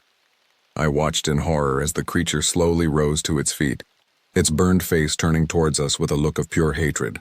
But instead of climbing again, it began to circle the base of the tower like a shark circling its prey. "It's smart," I muttered. "It knows we're trapped up here." Mia sank to the floor, hugging her knees to her chest. "We're going to die, aren't we?" I didn't answer, my mind frantically searching for a way out of this nightmare. That's when I heard it, the distant thrum of helicopter blades. "The search party," I breathed. "They're coming." As if sensing its time was limited, the creature below let out a furious roar and began to climb again, faster this time, driven by rage and hunger. I grabbed Mia's arm. "When I say now, we jump to that branch there." I pointed to a thick limb from a nearby tree that extended close to the tower. "It's our only chance." She nodded, terror and determination mingling in her eyes. The monster was halfway up now, its claws leaving deep gouges in the metal. The helicopter sound was getting louder, but not fast enough. "Get ready," I said, positioning us on the edge of the platform. The creature was 3/4 of the way up, its jaws snapping in anticipation. "Now!" We leaped just as the monster reached the top of the tower.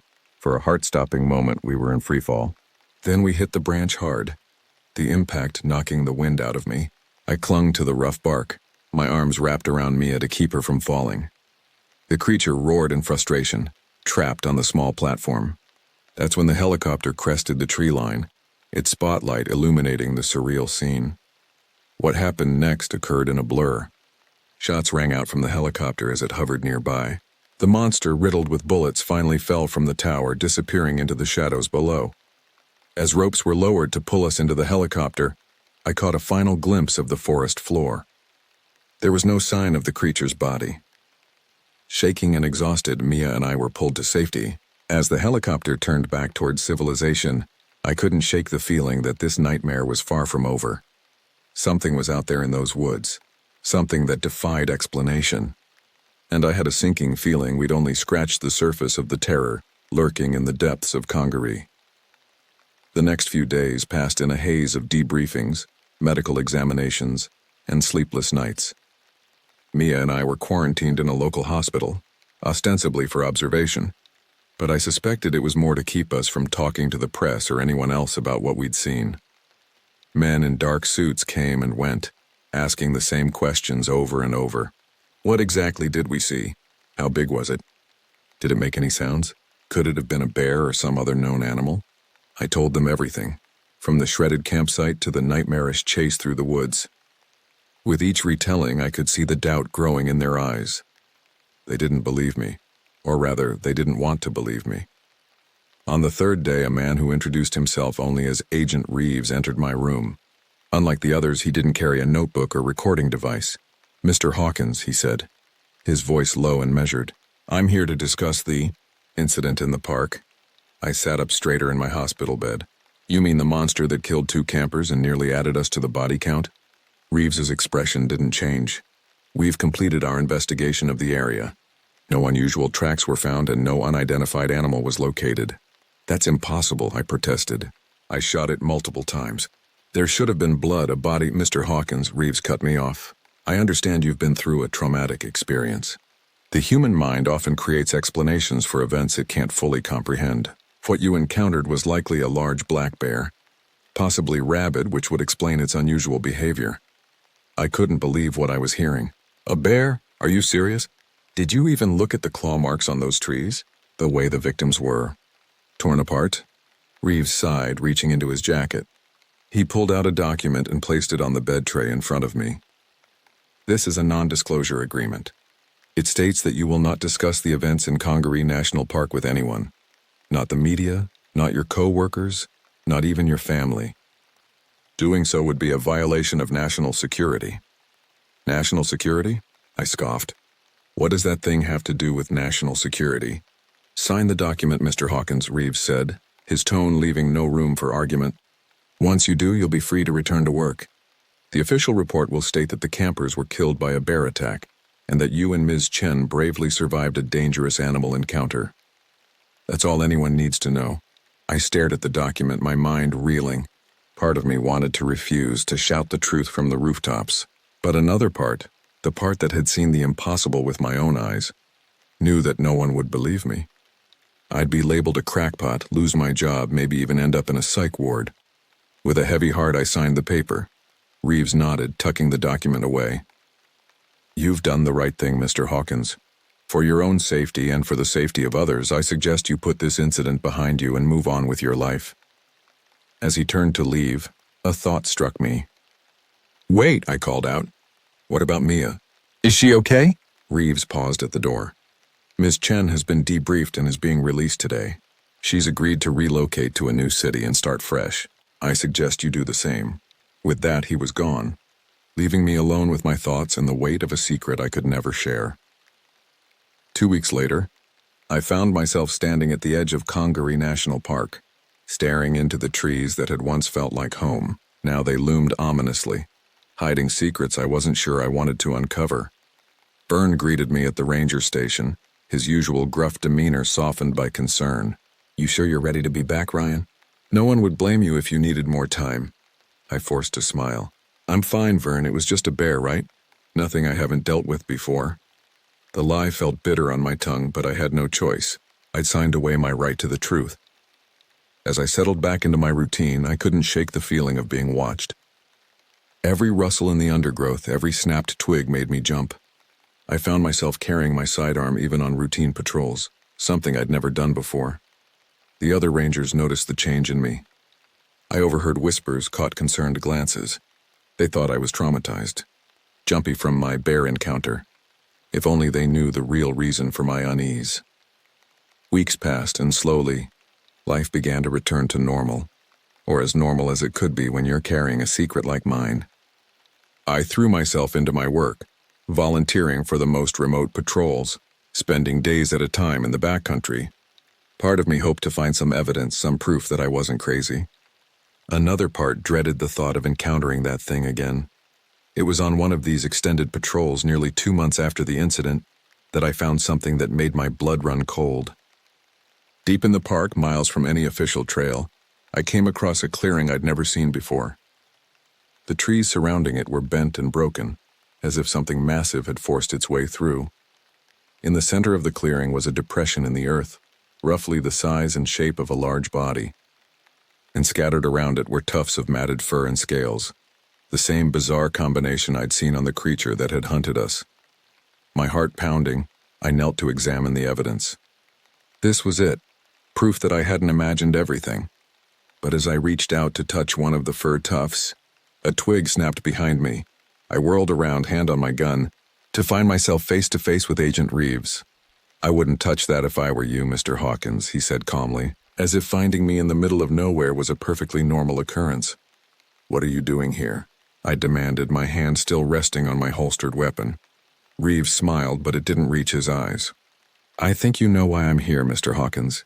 We've been monitoring your movements since you returned to work. Your extracurricular explorations haven't gone unnoticed. I felt a chill run down my spine. You've been watching me? Why?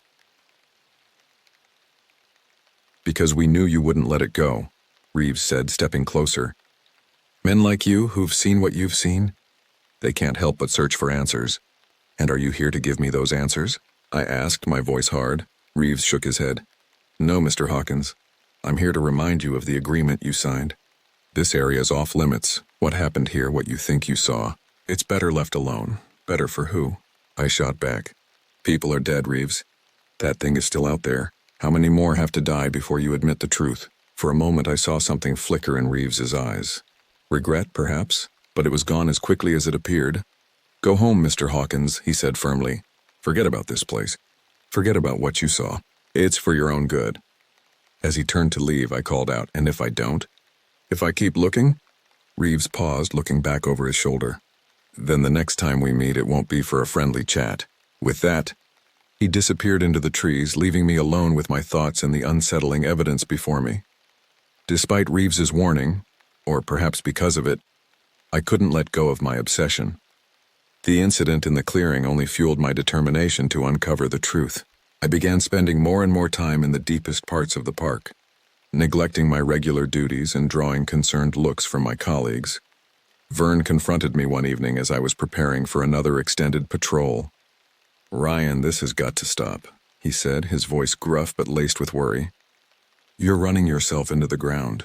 Whatever you're looking for out there, it's not worth your sanity. I wanted to tell him everything. About the creature, about Reeves and his threats, about the evidence I'd found. But the words caught in my throat. I couldn't risk dragging Vern into this mess. I'm fine, I lied, shouldering my pack. Just doing my job. Vern shook his head, disappointment clear on his weathered face. No, son, you're not, but I can't stop you. Just be careful out there. As I set off into the gathering dusk, I couldn't shake the feeling that this might be the last time I saw Vern, or any of my colleagues.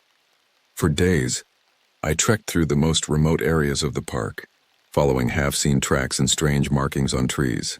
My obsession had become all-consuming, driving me deeper into the wilderness and further from the man I used to be.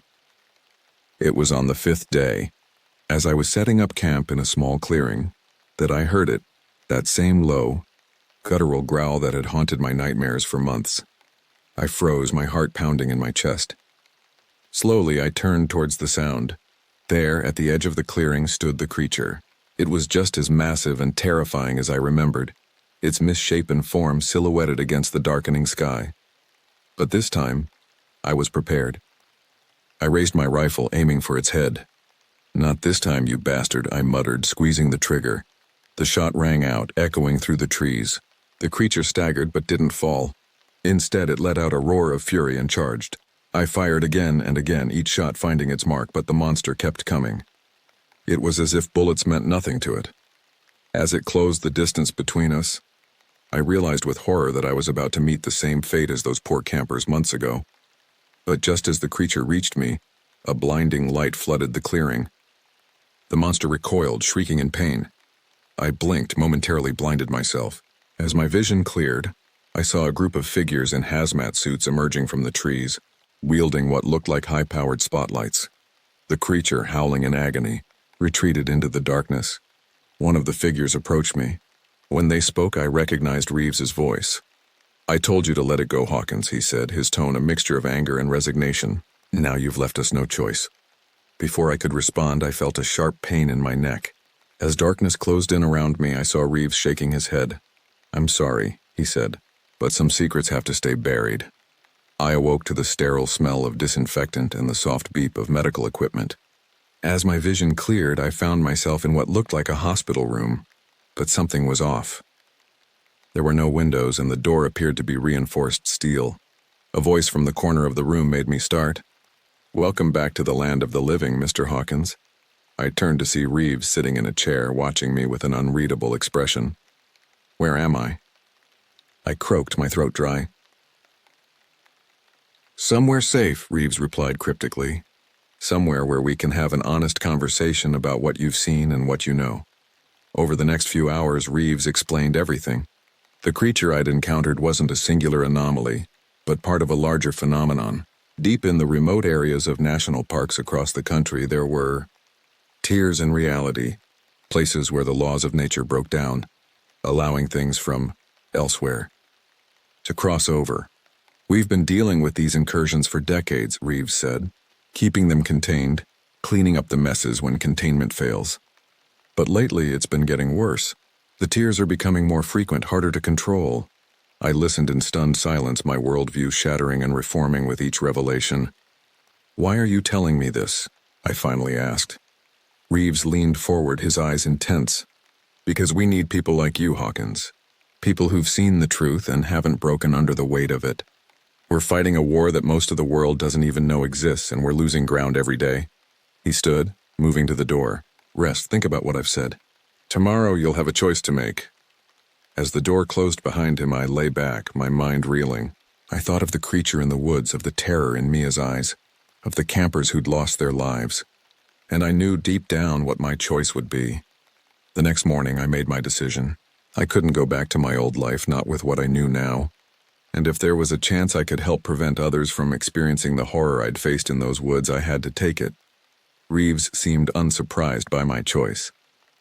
He led me through the facility, a vast, underground complex I learned was beneath the very national park I'd once patrolled. Welcome to Project Threshold, he said as we entered a large operations room filled with monitors and busy personnel. Our mission is to monitor, contain, and when necessary, neutralize extra-dimensional threats. Over the following weeks, I underwent intensive training. I learned about the different types of entities we faced, the technology we used to detect and contain the tiers, and the harsh realities of our secret war. It wasn't easy. The nightmares persisted, now populated not just by the creature I'd encountered, but by a menagerie of horrors I'd seen in classified files. But for the first time since that fateful day in the woods, I felt like I had a purpose. 6 months after my disappearance from Congaree, I found myself back in those familiar woods. But this time I wasn't alone, and I wasn't unprepared. As our team moved silently through the underbrush, advanced sensors scanning for anomalies, I caught a familiar scent on the wind, pine and damp earth, the smell that had once meant home. A low growl echoed through the trees, and I felt the old fear rise up. But this time, it was tempered by determination and the knowledge that I was no longer helpless. I raised my weapon, a far cry from the simple rifle I'd once carried, and nodded to my team. Whatever came through that tear, whatever nightmares emerged from the darkness, we would be ready. As we pushed deeper into the woods, towards the source of the disturbance, I realized that my life had come full circle. Once I'd sought escape in these forests. Now I was their guardian, protecting not just the park and its visitors, but the very fabric of reality itself. The growl came again, closer this time. I took a deep breath, steadying myself for what was to come. This was my purpose now. This was my new wilderness, and I was ready to face whatever emerged from the shadows.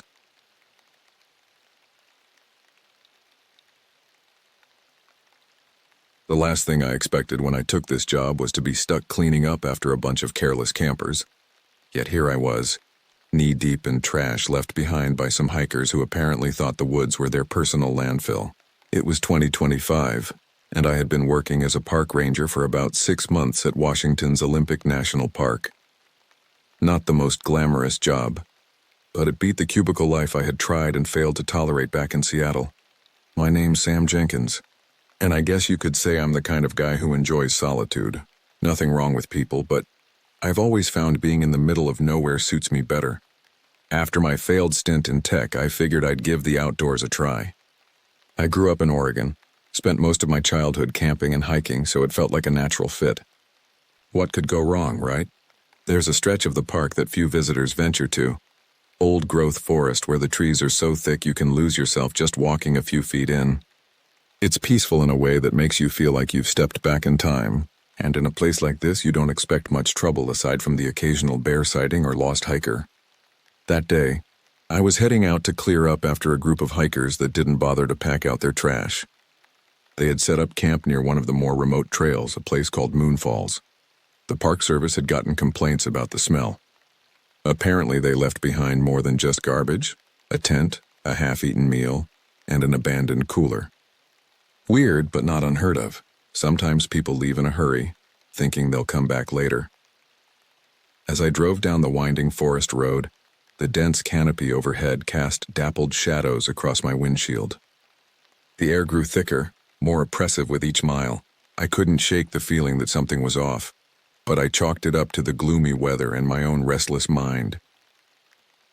When I arrived at the trailhead, the silence hit me like a physical force. No birdsong, no rustling leaves, just an eerie stillness that made the hair on the back of my neck stand up. I grabbed my gear from the truck, a heavy-duty trash bag, gloves, and a long-handled grabber, and set off down the trail. The path to Moon Falls was overgrown, barely visible in places. Ferns brushed against my legs as I pushed through, leaving damp streaks on my khaki uniform pants. The air was heavy with the scent of damp earth and decaying vegetation, a smell I usually found comforting but today seemed almost cloying. As I hiked, my mind wandered to how I'd ended up here. Just a year ago, I was slouched in an ergonomic chair, staring at lines of code until my eyes blurred. The startup I worked for had promised to revolutionize social media, but all it did was suck the life out of me. One day I just snapped, walked out of the office and never looked back. My parents thought I was having a quarter-life crisis when I told them I was becoming a park ranger. Maybe I was, but out here, surrounded by towering cedars and the distant rush of unseen streams, I felt more alive than I ever had in that sterile office. The trail curved sharply, and suddenly, moonfalls came into view. Under normal circumstances, it would have been breathtaking. A silver ribbon of water cascading down a sheer rock face, feeding into a crystal-clear pool below. But today, the beauty was marred by the detritus of human carelessness. Candy wrappers glinted in the underbrush. A soggy mass of paper plates and plastic utensils lay scattered near the water's edge, and there, just as reported, stood 3 abandoned tents, their brightly colored fabric a garish intrusion on the natural landscape. I sighed and got to work, methodically picking up trash and stuffing it into my bag. As I worked, a nagging sense of unease grew in the pit of my stomach. Something about this scene wasn't right. The tents were still perfectly erected, not collapsed as if in a hurry. Sleeping bags lay unzipped inside as if their occupants had simply vanished. Near one of the tents, I found a smartphone, its screen cracked but still glowing faintly. The last opened app was the camera, and curiosity got the better of me. I swiped through the photos, each one showing smiling faces around a campfire, until I reached the last image. It was blurry, taken in low light, but I could make out a dark shape at the edge of the frame, something tall and oddly proportioned lurking just beyond the campfire's glow. A chill ran down my spine, and I quickly pocketed the phone. Evidence, I told myself. I'd turn it in when I got back to the station, but deep down a part of me wanted to hurl it into the falls and pretend I'd never seen it. As I resumed my cleanup, movement caught the corner of my eye. I turned, half expecting to see a curious deer or perhaps a fellow hiker. Instead, my blood ran cold at what I saw partially hidden behind a massive fallen log. It was a boot. A hiking boot, to be precise, still attached to a human leg. And beyond that, I swallowed hard, fighting the urge to vomit. What lay scattered on the forest floor was unmistakably human, but it no longer resembled a person in any meaningful way. With trembling hands, I reached for my radio. This was way beyond a simple trash pickup now. As I called in for backup, my eyes darted around the campsite, suddenly aware that whatever had done this might still be out there watching, waiting. Little did I know, this was only the beginning of a nightmare that would push me to the very limits of sanity and survival. I crouched down for a closer look and saw the deep grooves dug into the earth. That's when I noticed the smell. Not the rotting food or trash. It was something else, something metallic and sharp that clung to the back of my throat. I followed it, drawn to the edge of the campsite where the trail dipped into the thick underbrush. There, I found what was left of a person. At first, I didn't process what I was looking at. It was as if my brain refused to acknowledge it. There wasn't much left. Just pieces, scattered across the ground like someone had tossed a bag of bones into the air and let them fall where they may. The torso, what little remained, was mangled beyond recognition. The face, well, there wasn't a face, just pieces. I've seen animal attacks before. This wasn't that. The way the body was torn apart wasn't natural. It was as if whatever did this wasn't just killing to eat. It was killing to destroy. I radioed for backup, trying to keep my voice steady. I was alone, miles from the nearest ranger station, and now fully aware that something dangerous was out here with me. Protocol said I should wait for reinforcements, but my gut told me I didn't have time to sit around. Whatever did this was still out there. I armed myself with the only weapons I had, a heavy-duty flashlight and the knife I kept strapped to my belt. Not exactly confidence-inspiring, but it was better than nothing. I started back toward the trailhead, figuring it was best to get out of there until help arrived. That's when I heard the first snap of a branch behind me. I stopped dead in my tracks, straining to listen. The noise came again, closer this time, a rustling in the underbrush like something or someone moving quietly through the dense forest. I turned, shining my flashlight into the trees, but the beam was swallowed by the darkness. For a moment, everything was still. Then something moved, just at the edge of the light. A shadow, tall and hulking, slipping between the trees with an unnatural grace. I didn't wait to see what it was. I ran, I know. Running in the woods at night is about the dumbest thing you can do, but instinct took over. I wasn't thinking anymore, just reacting. The path was uneven, and I could feel the weight of whatever was chasing me closing in. I could hear its breath, wet and heavy. The snap of branches growing louder behind me. Then out of nowhere, something barreled into me from behind. I hit the ground hard, my flashlight flying from my hand as I tumbled through the underbrush. Pain shot through my side, and I scrambled to get up. heart pounding so loud I could hear it in my ears. I turned to face it, and there it was. I'm not sure how to describe what I saw. It was like looking at something that didn't belong, something wrong. It had the rough shape of a wolf, but taller, hunched over like a man with muscles rippling beneath a coat of matted fur. Its mouth was lined with rows of teeth, but they didn't look like teeth. They looked like shards of broken glass, jagged and irregular. Its limbs were long, twisted, almost human, but not quite right, like someone had stretched and bent them too far. For a split second, I thought about the gun I didn't have. Smart move, right? I never bothered carrying one out here because what the hell? I wasn't expecting to run into anything worse than a bear. Well, lesson learned. I stumbled backward, but the thing just stood there watching me like it was sizing me up. I thought it might pounce, but it didn't. Instead, it let out this low, rumbling sound, not quite a growl, more like the deep hum of a machine, like the woods themselves were vibrating.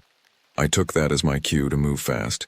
I sprinted toward the trailhead, my lungs burning, every muscle screaming at me to stop, but I didn't dare look back. I could hear it following me just behind the trees, its massive body crashing through the branches. Somehow I made it back to my truck. I threw myself into the driver's seat, slammed the door, and floored the gas pedal. The thing burst from the tree line just as my tires spun out on the dirt road, its enormous body hurtling toward me like a freight train. I didn't stop until I was halfway back to the station, breathing so hard I thought my chest might explode. The authorities arrived the next day, but by then the campsite was a ghost town. The bodies, or what was left of them, were collected, and the area was shut down. Officially, it was listed as a wild animal attack. I didn't argue. Who would believe me anyway? No one talks about it now. The park closed off that section permanently, citing environmental concerns. They put up signs, warnings to keep out, but nothing about the real danger. Sometimes I wonder if it's still out there, waiting for someone else to make the mistake of thinking the woods are safe. I spent the next few weeks in a daze. The official story was that a rogue bear had attacked the campsite. My encounter was chalked up to trauma and fear-induced hallucination. I knew better, but I kept my mouth shut. Who'd believe me anyway? Sleep became my enemy. Every time I closed my eyes, I saw that thing, its glass-shard teeth gleaming in the moonlight. I'd wake up in cold sweats, convinced I could hear that low, mechanical hum just outside my window. Work became impossible. Every rustle in the bushes, every snapped twig sent my heart racing. I jumped at shadows and flinched at the sound of the wind. My colleagues noticed, of course. They tried to be understanding, but I could see the doubt in their eyes. Poor Sam, they must have thought, he's lost it. I started researching, digging into the park's history, looking for any similar incidents. Most of what I found was typical stuff. Bear attacks, the occasional mountain lion sighting. But then I stumbled upon something interesting. An old newspaper article from 1952, yellowed and faded, about a group of loggers who disappeared in the same area. Their camp was found in disarray with claw marks on the trees and strange tracks in the mud. The search party gave up after a week, chalking it up to a tragic accident. But the details, they were too similar to ignore. The abandoned camp, the strange tracks, the feeling of being watched. It couldn't be a coincidence. I became obsessed. My apartment walls became covered with maps, newspaper clippings, and blurry photographs. I spent hours online, scouring forums and chat rooms for any mention of similar creatures. Most of what I found was obviously fake, but there were a few accounts that rang true.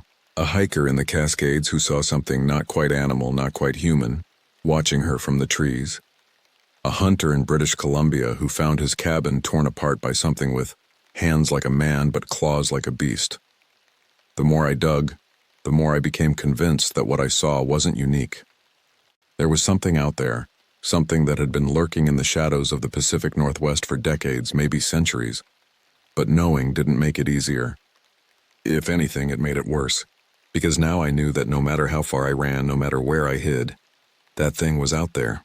And someday, somehow, I might encounter it again. Months passed. I quit my job at the park, moved back to the city, tried to forget, but the nightmares persisted, and the fear never really went away. It just sat there, a cold lump in the pit of my stomach, waiting. Then one day I got a call. It was Leanne, one of my old colleagues from the park. Her voice was tight, controlled, but I could hear the undercurrent of panic.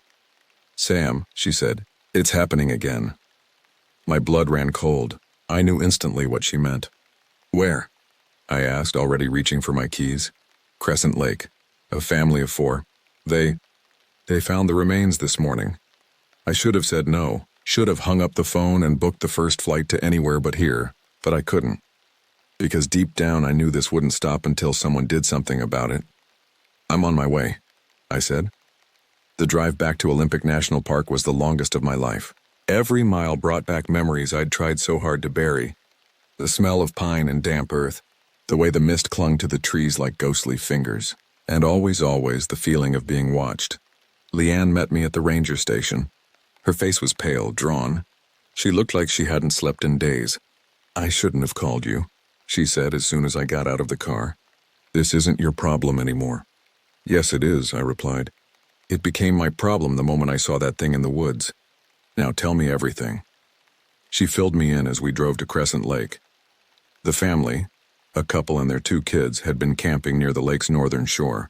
When they didn't check in as scheduled, a search party was sent out. What they found?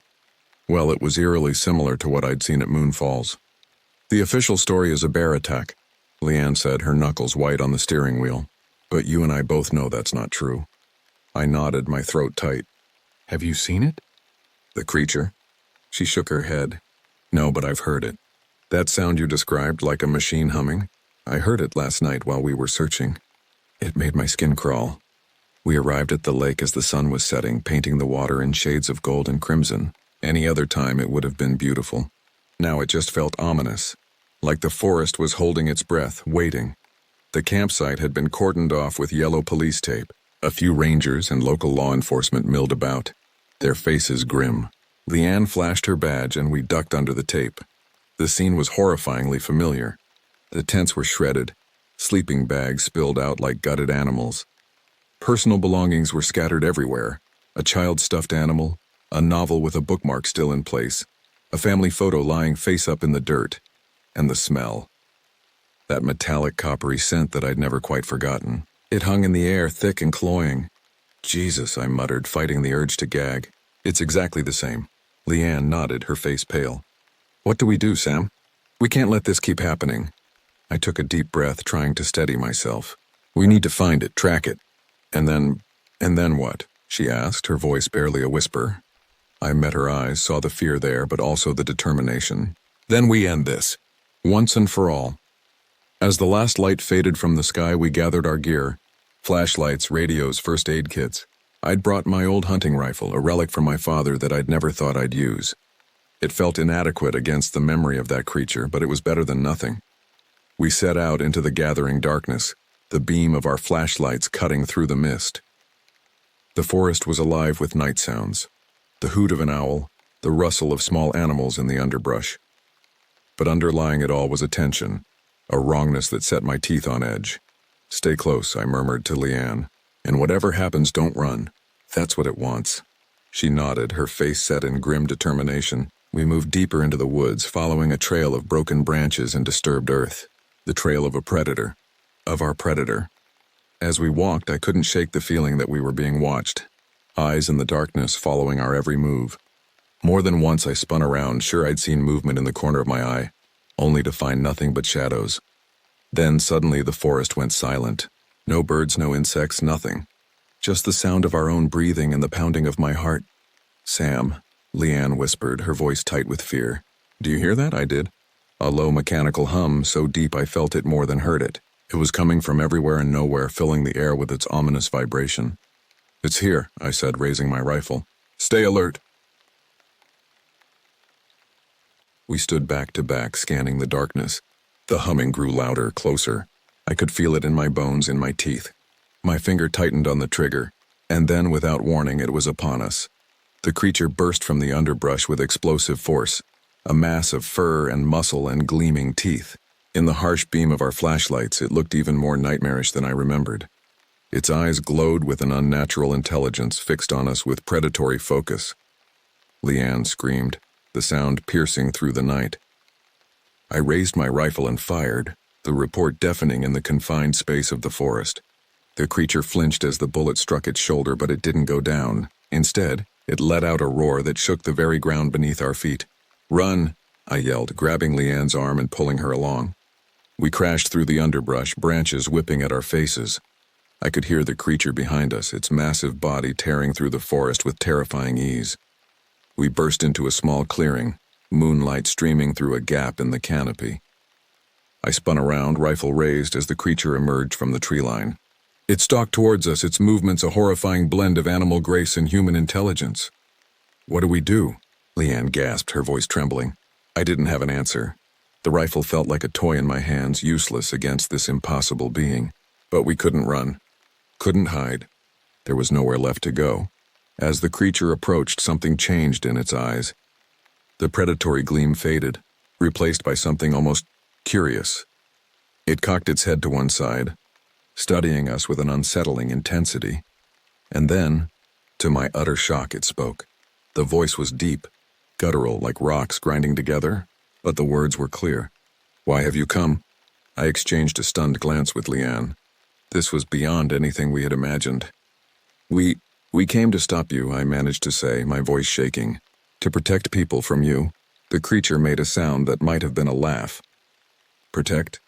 You know nothing of protection, of survival. What are you?" Leanne asked, her scientific curiosity overcoming her fear. The creature's gaze shifted to her. "We are the old ones. The forgotten. We have walked these forests since before your kind learned to make fire." My mind reeled. This wasn't just some animal. This was something ancient, something that defied our understanding of the natural world. "Why are you killing people?" I demanded. "We do not kill for sport as your kind does," the creature growled.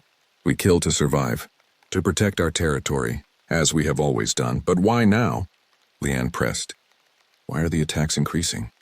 The creature's eyes narrowed. "Your world encroaches on ours.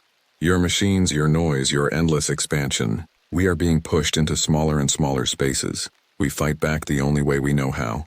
I lowered my rifle, my hands shaking. "There has to be another way," I said. "A way for us to coexist." The creature regarded me for a long moment. "Perhaps," it said finally, "but it is not for me to decide. I am but one of many." "There are more of you?" Leanne asked, her voice a mix of fear and fascination. "More than you can imagine," the creature replied. "Hidden in the deep places of the world, watching, waiting." A chill ran down my spine at the implications of its words. How many other creatures like this were out there, lurking in the shadows of our world? "What happens now?" I asked, acutely aware of how vulnerable we were. The creature's gaze swept over us, considering. "You will leave this place," it said finally, "and you will tell your kind to stay away. This is our territory. Respect that, and we will have no quarrel." "And if we don't?" Leanne asked. The creature's lips pulled back in a snarl, revealing those glass-shard teeth. "Then what has happened here will be only the beginning." With that, it turned and loped back into the forest, disappearing into the darkness as silently as it had appeared. Leanne and I stood in stunned silence for a long moment, trying to process what had just happened. Finally, she turned to me, her eyes wide. "What do we do now, Sam?" I took a deep breath, my mind racing. "We do what it said. We leave. And then we have to make a decision." The walk back to our vehicle was silent, both Leanne and I lost in our own thoughts. The forest around us seemed different now, alive in a way I'd never noticed before. Every shadow held the potential for another creature, every rustle in the undergrowth a possible threat. As we reached the ranger station, the first light of dawn was starting to peek over the horizon. We sat in Leanne's truck, neither of us quite ready to leave the relative safety of the vehicle. "We can't just ignore this, Sam," Leanne said finally, breaking the silence. "People have died. More will die if we don't do something." I nodded, running a hand through my hair. "I know, but what can we do? Who would believe us?" "We have evidence," she insisted. "The bodies, the claw marks, our own testimony. And risk exposing these creatures to the world?" I asked. "You heard what it said. They're fighting back because we're encroaching on their territory. What do you think would happen if the general public found out about them?" Leanne was quiet for a moment, considering. "Mass panic," she admitted finally. "Hunting parties. Military intervention." "Exactly," I said. "It would be a bloodbath. For both sides. So what, we just keep it a secret? Let people keep dying?" I shook my head. "No, we find a middle ground. We increase patrols in the affected areas. Put up more warning signs, maybe even close off certain sections of the park permanently. And if that's not enough, I met her eyes, seeing my own fear and uncertainty reflected there. Then we come back. We find a way to communicate with them. Negotiate. Leanne let out a humorless laugh. Negotiate with ancient forest creatures. Never thought I'd see the day. Welcome to the new normal, I said, managing a weak smile. We spent the next few hours drafting a report. We left out any mention of speaking creatures or ancient beings, focusing instead on the physical evidence, unusual tracks, signs of extreme strength, the pattern of the attacks. We recommended increased security measures and suggested that certain areas of the park be designated as strictly off-limits to the public. As we finished, Leanne turned to me. Do you think this will be enough? I wished I could give her a definitive answer. I don't know, I admitted, but it's a start. And it's the best we can do for now. She nodded, then surprised me by pulling me into a tight hug. Thank you, she whispered, for coming back, for helping. I hugged her back, realizing for the first time how much I'd missed this place despite everything that had happened. Anytime, I said. As we pulled apart, a thought occurred to me. You know, I said, I might stick around for a while. Help implement these new measures. Leanne's face lit up. Really, you'd come back? I nodded, surprising myself with how right it felt. Someone needs to keep an eye on things. Might as well be me. As we walked out of the station, the morning sun warming our faces, I felt a mix of emotions. Fear, certainly. Uncertainty about what the future held. But also a sense of purpose, of being exactly where I needed to be. The forest stretched out before us, beautiful and terrifying in equal measure. And somewhere out there, hidden in the shadows, ancient eyes watched and waited. The months that followed were a whirlwind of activity. Our report, sanitized though it was, caused quite a stir among park management. New protocols were put in place. Warning signs were updated. Certain areas were cordoned off, listed as ecological preservation zones. I threw myself into the work, grateful for the distraction. During the day, I led patrols, checked trail cameras, and helped train other rangers on what to look for. At night, I pored over maps and reports, trying to piece together a clearer picture of the creature's territory and habits. Leanne was invaluable, her scientific mind bringing a level of rigor to our research that I couldn't match. We spent countless evenings in her office, comparing notes and theories, our walls covered in photos and diagrams. The attack stopped, at least for a while. Whether it was because of our increased presence or some decision on the creature's part, I couldn't say. But I didn't let my guard down. Couldn't. The memory of those glass-shard teeth and inhuman eyes was etched too deeply into my mind. It was on a crisp autumn morning, about 6 months after our encounter, that things changed again. I was out on a solo patrol, checking a remote camera we'd set up near one of the creature sightings. As I approached the camera, I noticed something odd. The ground around it was disturbed, as if something large had been rooting around. My heart rate picked up as I drew closer. The camera was intact, but it had been moved, angled to point at a nearby tree. And there, carved into the bark with impossible precision, was a message. We are watching, do not forget. I stumbled back, my mind reeling. They were intelligent, yes, but this was communication on a whole new level. As I stood there trying to process what I was seeing, I became aware of a presence behind me. I turned slowly, my hand instinctively going to the tranquilizer gun at my hip. We'd switched from lethal weapons months ago on my insistence. Not that I thought it would do much good against these creatures, but it was better than nothing. There, at the edge of the clearing, stood one of them. Not the same one from our encounter. This one was smaller, its fur a different shade. But the eyes were the same. Ancient, intelligent, watching me with an intensity that made my skin crawl. For a long moment, we just stared at each other. Then slowly, deliberately, it nodded its massive head, a gesture of acknowledgement, of mutual understanding, and then it was gone, melting back into the forest so quickly I might have thought I'd imagined it, if not for the message carved into the tree. I reported the incident to Leanne, of course. We added it to our growing file of encounters and evidence, but we kept it between us. Some things we'd decided were better left undisclosed. As the years passed, a strange sort of equilibrium developed. The creatures kept to their territory for the most part. We kept people out of those areas. There were still occasional incidents. A hiker who strayed too far off the marked trails. A camper who ignored the warnings. But they were few and far between.